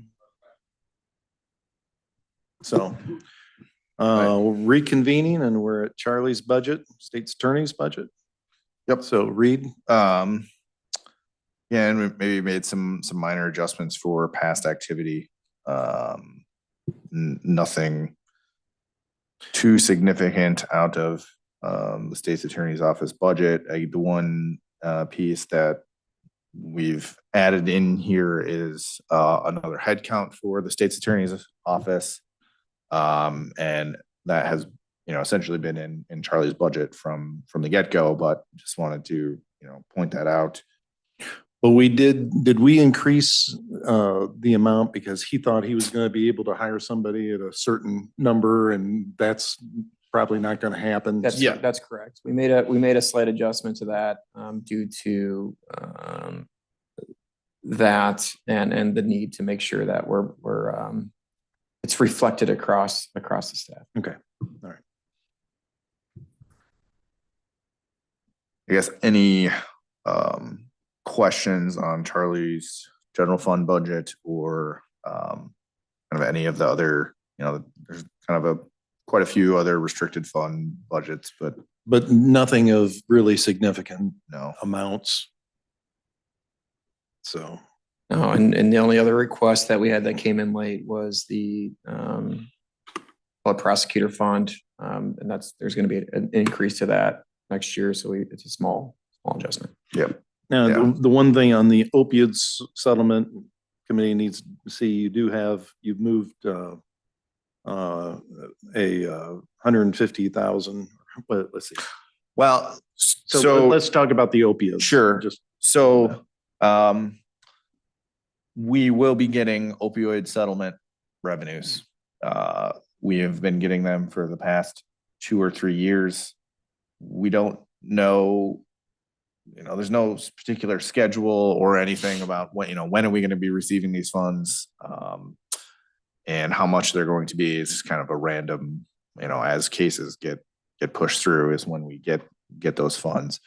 They are very restrictive on what they can be used for. What I did for that miscellaneous expense is to basically align that with, where I guess I anticipate us to be from a fund balance perspective, so that those funds are available if we find the right project or whatnot in FY25 to jump on it. And to be clear, because Jeremy, you serve on that committee with the other folks. So if there is a proposal that comes in order that has been identified to expend those dollars, like we had the presentation 2 months ago, that'll still be a formal request that'll come. We'll have a board action request that will request the utilization of those funds from your committee, correct? That is correct. Okay. So I just wanted to be clear, Yep. as I'm waving my hand around. Yeah, there's going to be no execution of expenditures on that unless it comes through a formal process in front of the board. Very good.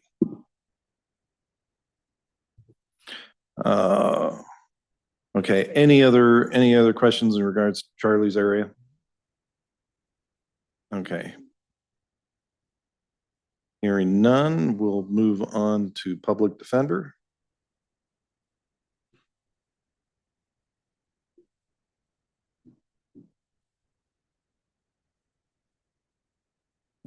And there's really nothing there. Yeah. There was what Bob just simply, he didn't, those adjustments that we see there, that was. Yep, just adding Filling in the in- health, filling in the payroll related costs that, he might not know what our health insurance rates are doing, or what some of those IMRF calculations might be. So yeah, just kind of left that blank for us to fill in. Yeah, no major adjustments. I guess just as a reminder for going forward, there's probably some succession planning that we're going to need to think about with regards to public defender, and different avenues available to us have very different implications in terms of whether or not we are hiring a full-time state's attorney, or excuse me, a full-time public defender versus having kind of a part-time one, which is kind of how our setup is now. So, you know, just things to think about for the future that, you know, we're going to need to, we will at some point in time have to make a decision on some of those items. Okay. Any questions in regards to public defenders area?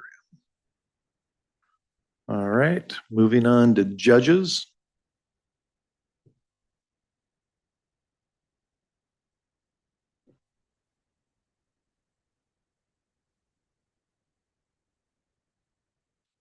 Go ahead, Reed. Yep. So again, I would say another budget that, you know, essentially unchanged. The minor changes that I think we did somewhat relate to the law library. I think consistently in the past we've budgeted for revenues out of that particular fund a little lighter than what they've been coming in at. And really, from what I can tell in the activity, you know, our actual expenditures and whatnot, it appears that, you know, who's ever putting in the expenses and Jackie's approving them, they're basically using up all of the revenue as it comes in for the law library. So, you know, I made an adjustment here to move some of it to the law library, which I think they were already doing in practice. But just to kind of reflect that of, you know, what we're actually doing. So, you know, as revenue comes in, they're using that first and then using the general fund law library expense or, you know, subscriptions, law books expense line item. So that's the only kind of adjustment that I made really. Other minor ones were again for, hey, past practice, we've never even come close to what you're asking for. So adjusted down, but minor adjustments. All right, any questions in regards to judges area? Okay. County board. There it is. That's the one we gotta go over.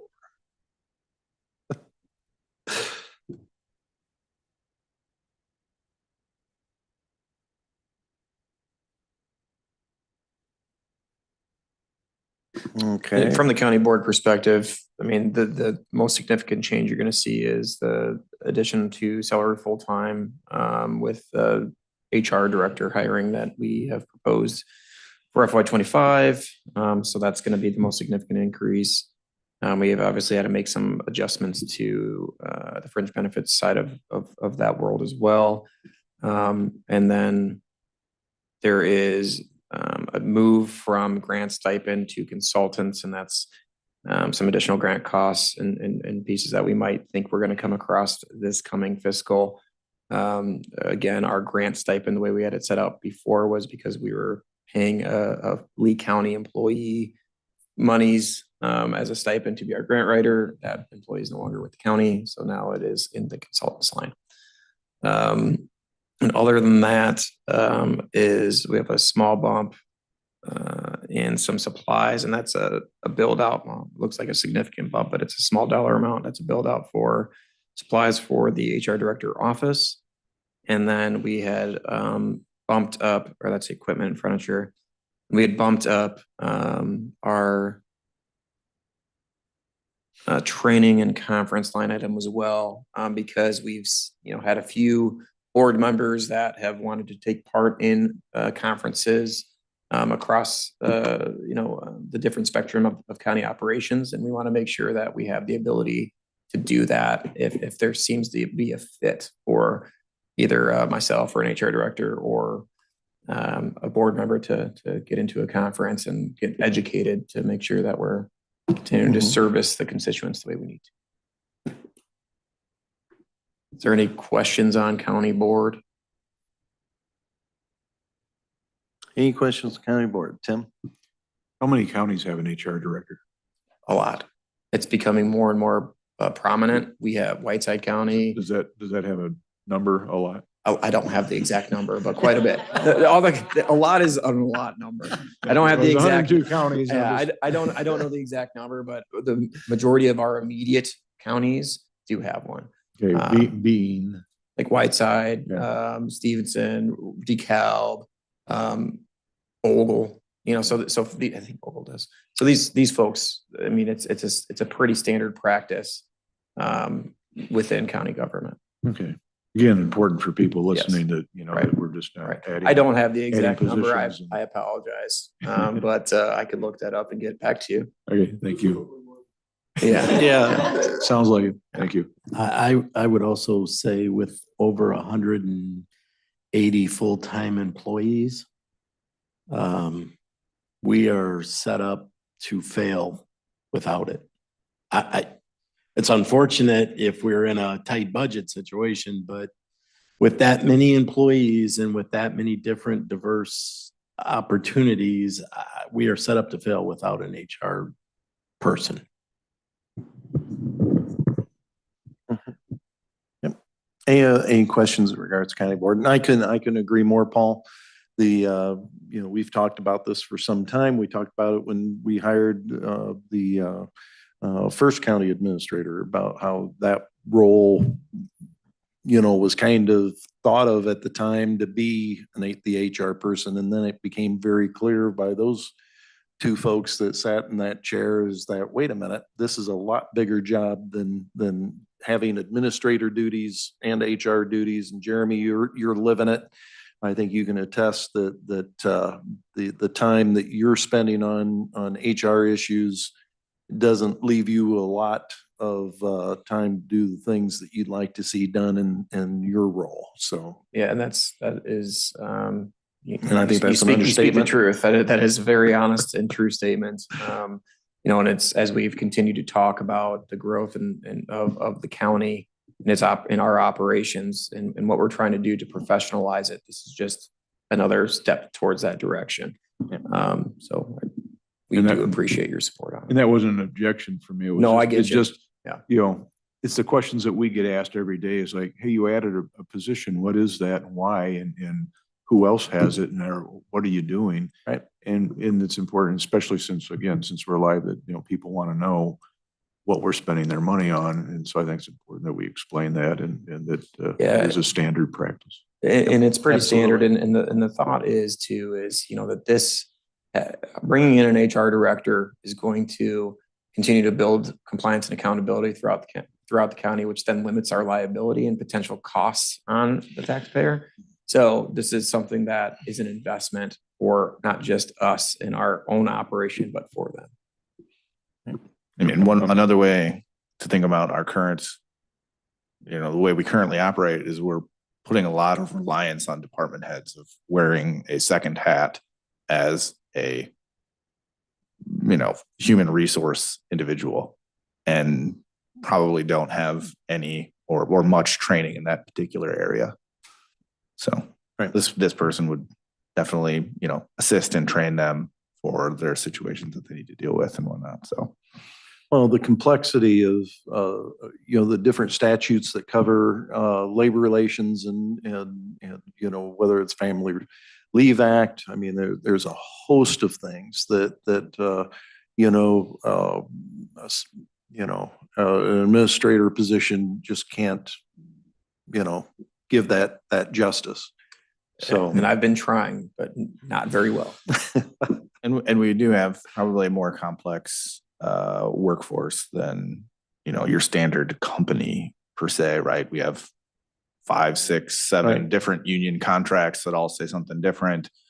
We have the employee handbook, we just have a lot of different, each department is kind of operates as a little small business, right? And they all do very different things. So, And I just had a plug in from our state's attorney. And he said, it's also completely inappropriate for the department head to be the HR person when, the department head may be part of the problem. So, there's just. what a great point. Yep. Thanks, Charlie. Thank you, Appreciate Charlie. it. Yeah, thanks for weighing in. He is listening. But no, that's a great point. Any other questions in regards to county area? Okay, we'll move on to Treasurer's Department.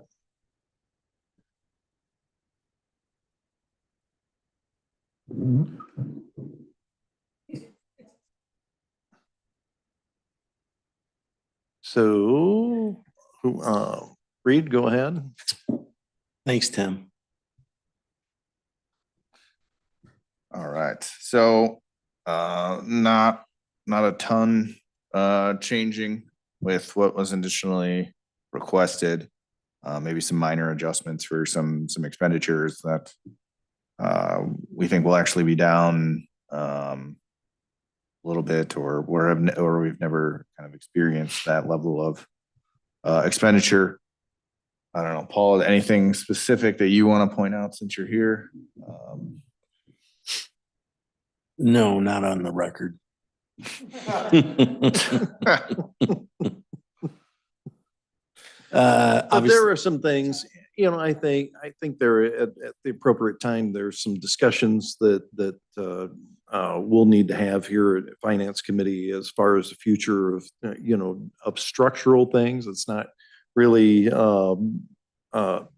it's more of how things will flow as we move forward, and that we'll need to talk about, but nothing that really has a budget impact overall. Right? yeah, correct. Shouldn't it? Yeah. Correct. Yep. Okay. Obviously, we're trying to keep, we're trying to be the, the department that shows the way and keep all your expenses to a minimum. Do what you can do with what you've got, because that's what we're preaching out to everybody else. And we'd be hypocritical if we weren't doing it. So. That's right. And we appreciate that. All right, we'll move on to zoning.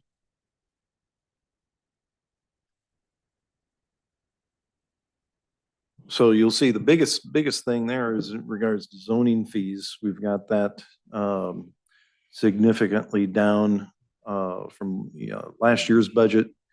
We've heard Alice talk about how there's just isn't a lot going on that's going to change that number.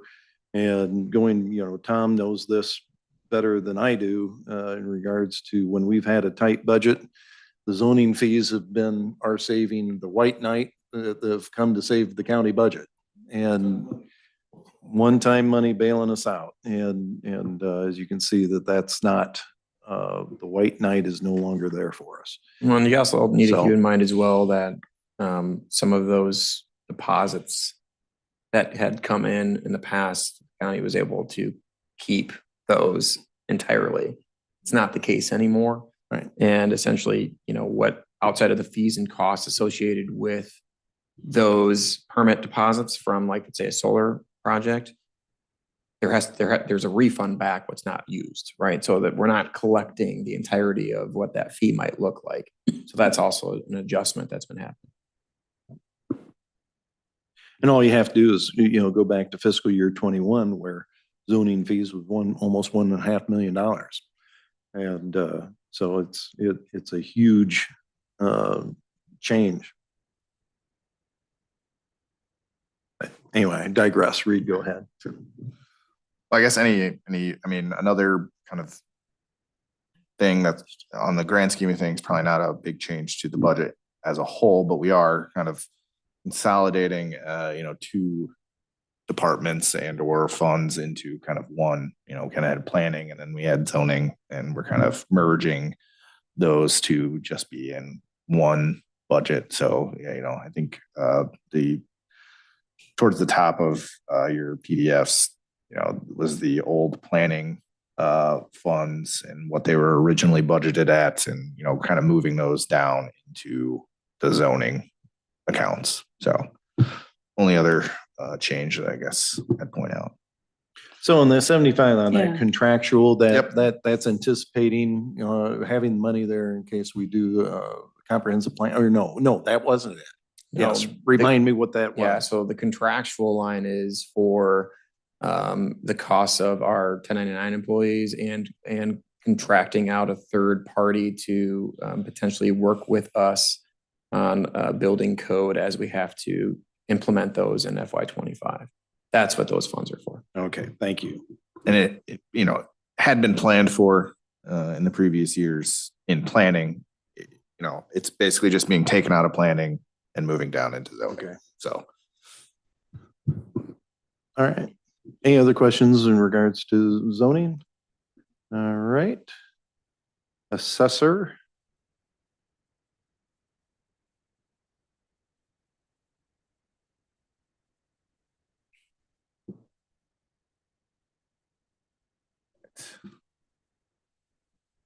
again, no major adjustments, small adjustment for salary just based on I calculated it out and I came up with a slightly lower number based on our projections of staffing and whatnot. So really no major changes from what Jennifer had presented at her budget hearing.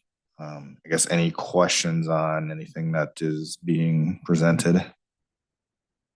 And this is reflective of, she's adding one head count in this budget. She already has. Oh, that's right. I'm Yeah, sorry. she Don't already mean to is- open up is- that can. Yeah. But She already yes. has that headcount in and hired currently. Yep. Yep. And this is reflective of that, Correct. but That's no additional head count. Yep. Yep. Okay.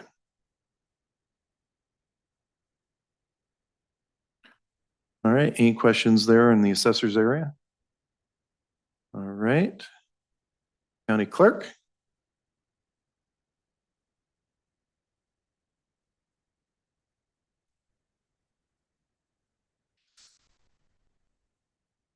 All right. Okay, major, we had an adjustment upwards of the county clerk fees, and that was just if I remember right, a clarification. Yeah, I guess, just to be, you know, we have a revenue line item and an expense line item that are, you know, maybe it's not an exact one-to-one relationship, but they do kind of move in tandem with each other. You know, I think Nancy, you know, estimated an increase in the expense side of things, and this is just to basically move the revenue side to be more in line with what she expects the expense side to do. So, you know, basically real estate transactions, there's a cost for, you know, filing with the state. That cost she has going up, but that's also going to cause more revenues coming in for us too. So just to kind of align those two things that are, you know, essentially in conjunction with each other. You know, another adjustment for salary full-time, that mostly just an adjustment for, you know, I calculated it out individually based on her current head count and what, you know, we project those expenses to be. Also moving out some expenditures that were in that salary line item to contingencies, because she also is going through union negotiations, or we will be going into union negotiations for her employees. So that's kind of where those adjustments are. And that, correct me if I'm wrong, Reed, does still leave in one headcount that we are missing for purposes of hiring within that department for cross training and working into the election side of it. Is that correct? I believe so. Okay. That's how- I mean, that's we're what gonna we have had some planned. succession planning Right. that we need to understand. Right. Okay, any questions in regards to county clerk's area? Okay. All right, hearing none, we'll move on to IT department.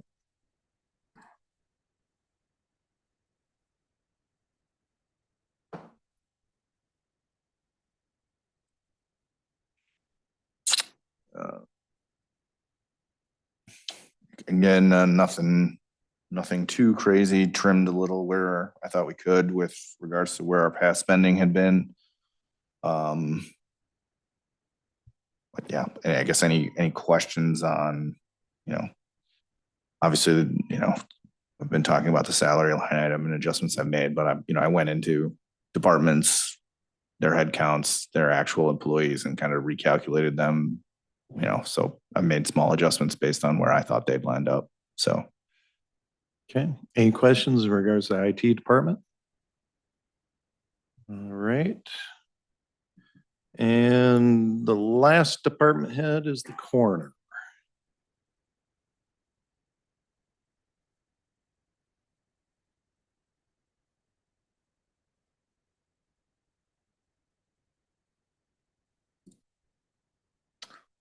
So that, I guess this is another,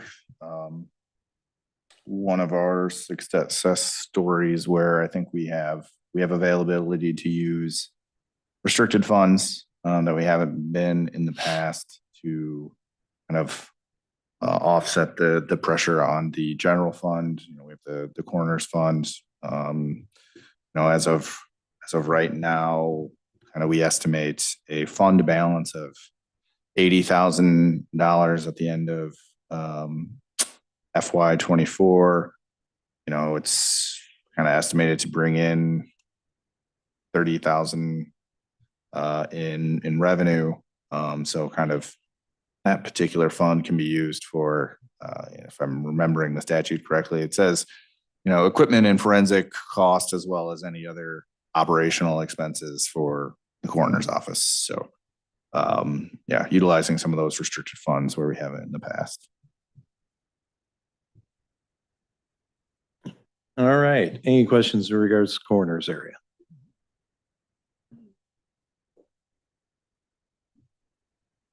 Go ahead, Nancy. I don't know. Oh, you haven't found it? No.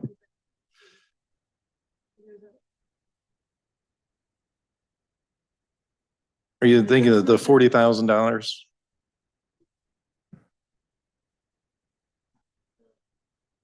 So they've moved out on the coroner's fund. They moved out $40,000 and moved that up to the county general because he has his own. The only thing I would say is I would maybe reverse it and say we're expending things out of the coroner fund that we have been using the general fund in the past. We're not moving money from the coroner fund to the general fund. We're just moving where we are recording those expenditures. Thank you for that clarification. Appreciate it. Bottom line, it saves the general fund some expense, some cost. I guess the question I have is that I'm a little unclear based on his request when he was here with his requesting money for his budget. Some of these wages, salaries come from county and some come from his coroner's fund. Is that correct? His I guess the wages associated with the coroner's office all come out of the general fund. Correct. So, Correct. and I think I assume that probably has to be the case for elected officials, right? So he's an elected official. I would think his salary would have to come. I don't know. Speculating on that particular one. The only other individual that he has that is I'm going to call it a traditional employee, is a administrative individual that their time is split between the sheriff's department and the coroner's office. So I believe the split is 75-25. 75% of that individual's time is recorded in the sheriff's budget and 25% of that person's time is recorded in the coroner's general fund budget. Okay, I understand that. Thank you. Yep. So the full-time and the part-time salary increase, the full-time salary increase of 13.5 from 12 to 13.5. Well, it was zero when he gave us a budget, it was actually zero. So what Reed's done is said, well, wait a minute, don't forget your administrative staff and they have a cost. So he added the 13.5 and that's coming directly. And okay, so that particular individual is part of the FOP contract and a union person. So that 13.5, yeah, it's part-time, but it's really that individual and you know, pretty easy to calculate out what exactly Okay. that cost is going to be And for that's an annual non-negotiable, expense. in other words. It's in Yeah, the FOP union contract. Okay. Yeah, and then the Um, part-time is his coroners that are on call, his assistant coroners that are on call. That's that 20,000, that's the part-time Oh, individuals yeah, that sorry. I that said we are part-time. paying, you know, when they go out on call, or they get I'm not 100% sure, but I think they do get, even if they don't go out on call, they get some amount of pay, right? Yes. So that's who the part-time people are for the corner. So, but just looking at this, are we then giving them a 45% raise, those part-time people? No, they're not paid hourly. They're kind of paid Well, by, but we've increased it 45%, have we not? Yeah, that would be the budget that he requested, because we did not adjust it. I can't see the number. Is it 29?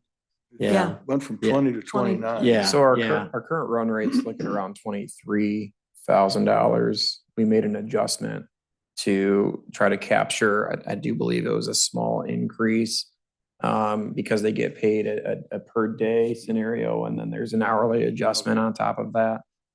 So it's just. Yeah, Jeremy, I see, looking back, I didn't see the 23. Yep. 58, I'm sorry. Yeah. Yeah, and I think when he was here, he was talking about, yes, he would like to see them get somewhat of an increase.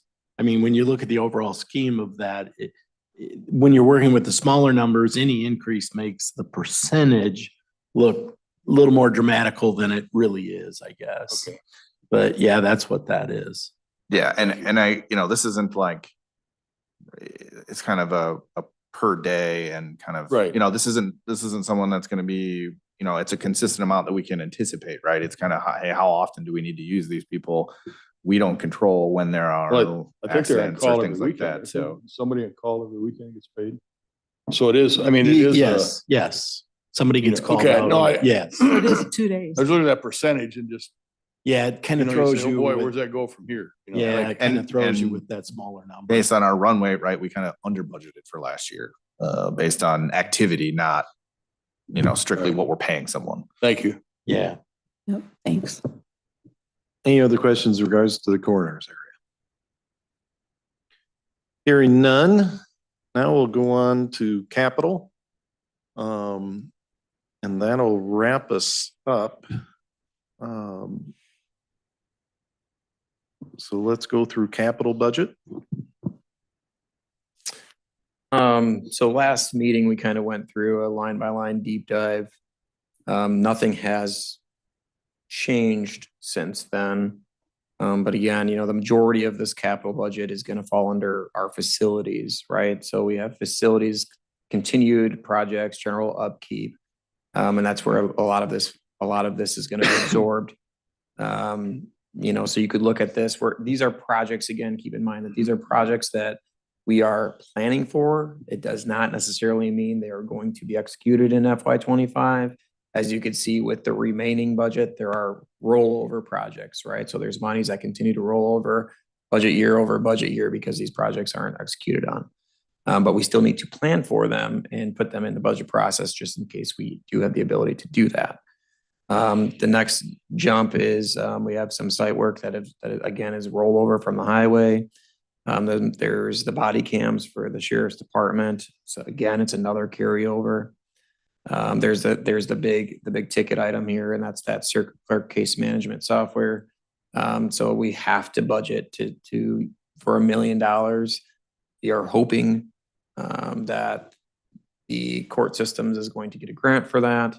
So again, we hope to not expend $1 million out of the capital budget for this next year, because that will be a big hit, but it has to be planned for.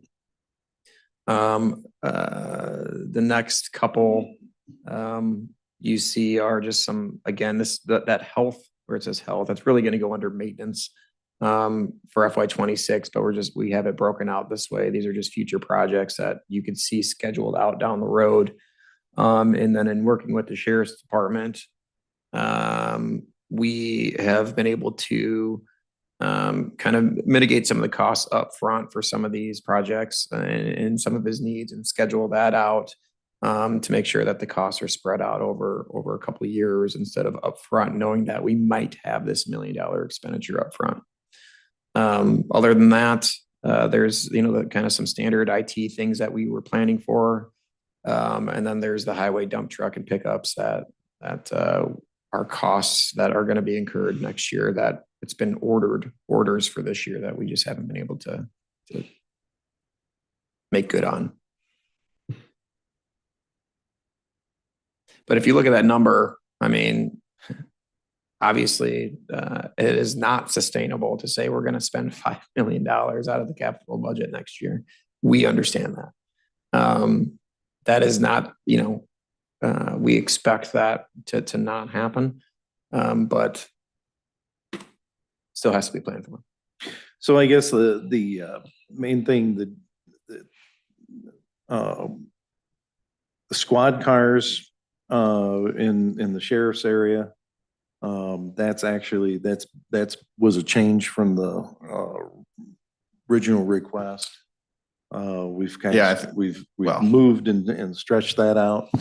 Yeah, so I think the original request was for 4 squads and an additional vehicle. I mean, it's a squad car, but also able to pull their command center trailer. I think in our discussions, I think we moved them to 3 squads For this year. Yeah, 3 squads for next year. Also planning on saving instead of turning in or trading in some of the vehicles that we have, and to build up a reserve that we don't currently have, right? For if a vehicle is in an accident or maintenance costs, pull it out of service for an extended period of time, right? So we're trying to lengthen our rotation of those vehicles, which I think we're currently on kind of a 4-year cycle, and we're trying to get to a point where you can expand that out to be on maybe a 5 or 6 year replacement cycle. And again, this is all dependent upon what the condition of the cars are, the mileage and all those things. There's a lot of factors in place there. So this is just in conversations with the sheriff and Derek there and trying to make sure that we can come up with a plan that might work. That going back to the expedition that was requested, right now we were able to remove for the 4 squads to 3 because funds came in for the squad and one of the squads already in this fiscal. We were able to purchase that, pay that out, and move forward. But looking at that replacement cycle, the sheriff would like to take his current squad and move that into one of either a new hire or reserve vehicles. And that cost of one of the vehicle he wants is going to be rolled into essentially that replacement cost in the future.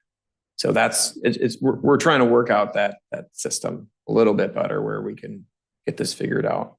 But this mitigates, we're trying to mitigate for the need for a year every year. That's because that is the current structure, and it's a pretty big expenditure, as you can see. So.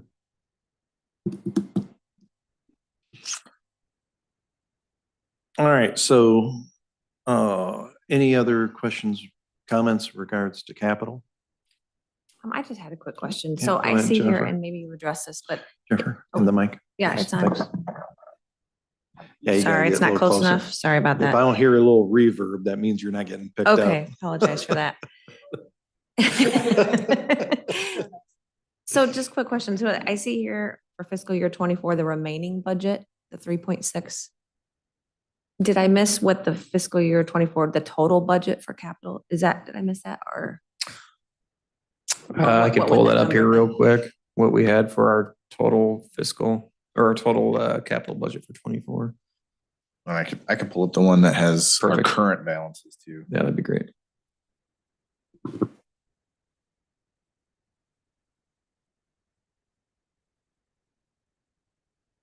And Jennifer, actually I was just gonna say this, is it actually in your financial package that you'll get Mhm. every month from us, this will be in there. So last year we budgeted for $4.6 million of expenditures out of capital. Right now, we are Through August, we're at through well below that, right? 1.3.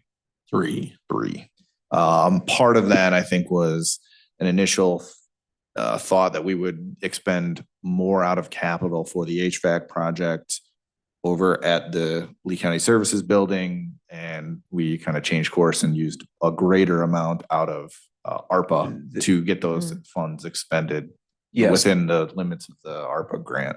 that's correct. But keep in mind, we still have over $1.3 million coming out of this year's capital to finish that project out. So this number will change. But that's an expended. So 1.3 expected. of the 1.8 that you've got At remaining, least. you anticipate? The 1.3, yes, out of the current budgeted HVAC control replacement, yes. I mean, so we expect that total expenditures for FY24 to probably come in more about the 2.5 million number than where it stands right now. But again, we still budgeted for more expenditures than we really had. And a lot of those budgeted expenditures for FY24 are going to be rolled over into FY25. For example, the sheriff's, So probably the- what would be the- helpful if we could see, I think, I don't want to speak for Jennifer, but what is our fund balance, our capital fund balance as it stands right now? It's right there. It was on there, Reed. Yeah, I see no, more actually what I was looking for was just a trend Oh, of, that one, it's not, what page is that on? this is, I pulled this up from the finance committee report, Oh, the okay. monthly ones. On the yeah, finance, so yep, just yep, to yep. show the Thank you. FY24 activity. Yeah, because it's not, okay. Yeah. Must have been reading, I was doing something else. Yeah. So, we have an Sheriff's not $8.7 paying attention. million cash balance right now, a fund balance of, 10 million. That interfund debt is, the interfund loan from capital, to fund the, new, sheriff's department, jail, LEC. Am I getting my acronyms right? All right. That, we haven't done anything at this particular moment in time. We basically let the public safety funds generate enough revenue to pay the bonds that we have issued for the building costs of that building. But which we've made both of our bond payments for this year. Anything that is any additional revenue that is generated out of the public safety fund will then be used to pay down the interfund loan. And we just kind of wait till the end of the year to, use up of as much of it as we can. So, I think we fully expect, around a $500,000 or $600,000 payment to pay down that interfund balance a little further at the end of FY24. And we fully expect kind of the same process. So we're kind of looking at a 2-3 year, as long as things stay consistent, to pay out on that interfund loan. no, I was just looking for a trend just to kind of see, being new to this, how much is budgeted each year for capital. I see just kind of see where that swing lies in that. And Yeah, Jennifer, typically we will budget probably somewhere around 4 million a year. And if you're looking for trends, I would say we spend around 2 million a year, every year, is where it goes. This year may be an anomaly in the sense of all of the work that we've done. So the actual expenditures will probably be quite a bit more than the 2. But I would say we typically budget somewhere between 4 and 5 million a year. And what gets done at a little over $2 million clip. I could go back and get you some numbers. No, that I just highlighted. Yeah. Yep, no, that's what I was So looking for. one of the things, I guess, and I'll point out, yes, our cash balance is at the 8.7, but if you look at the projected run rate of county general expenses of $18 million, if you divided that out evenly by 12, you're at $1.5 million a month in expenditures. multiply that by 3, because we've by a resolution said we'd like to keep at least a 3-month supply of cash on hand at any one time. Really, 4.5 of that 8 is kind of spoken for in that resolution. So as Jeremy points out, when we budget for 5, we have to, because those are the expenditures we see. Doesn't necessarily mean we're going to do it, but we also really can't sustain that run rate.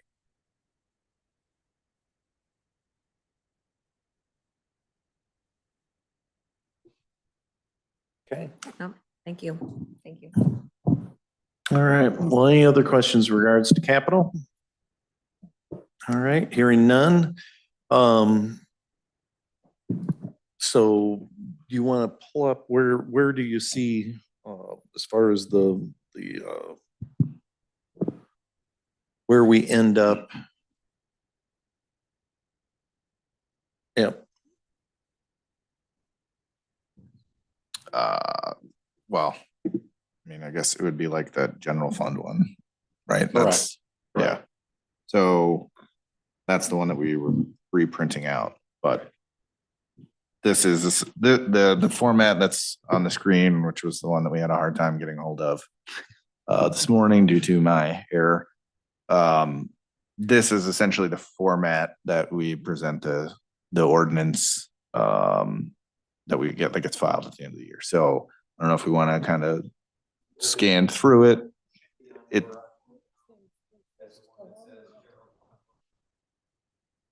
Yeah. Just make that clear to myself. Yeah, I figured we just wanted the committee to see where our final number that we're going to be presenting to the full board.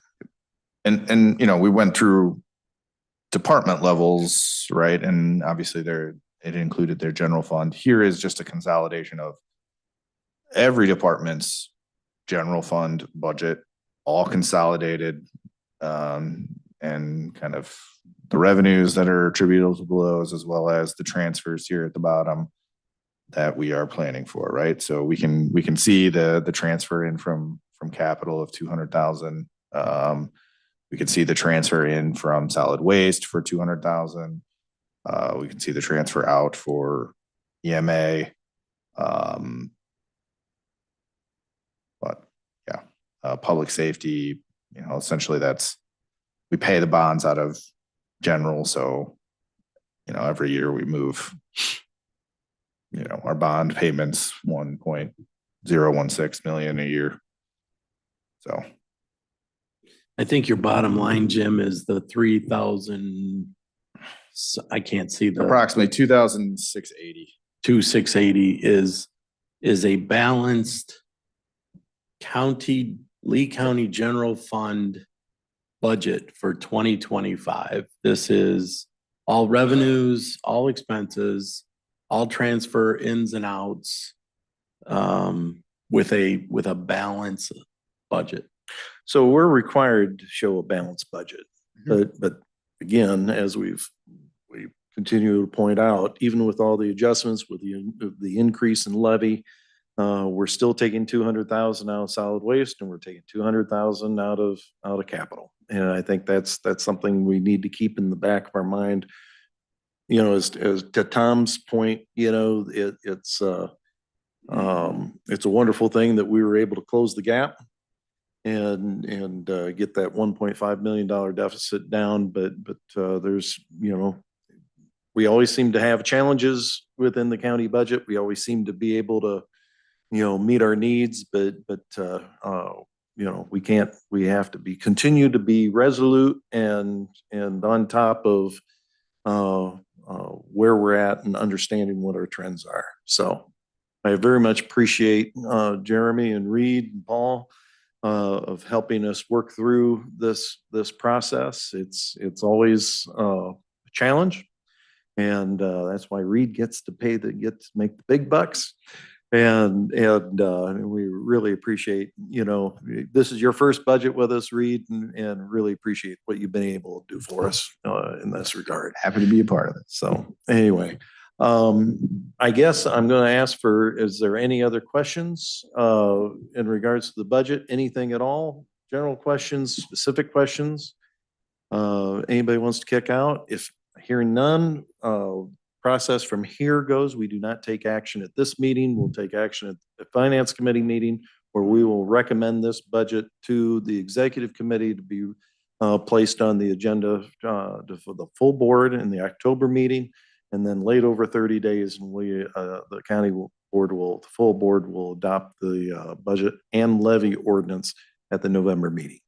So any other thing for the good of the cause? Hearing none, I'll entertain a motion to adjourn, moved by Bivens, seconded by Naylor.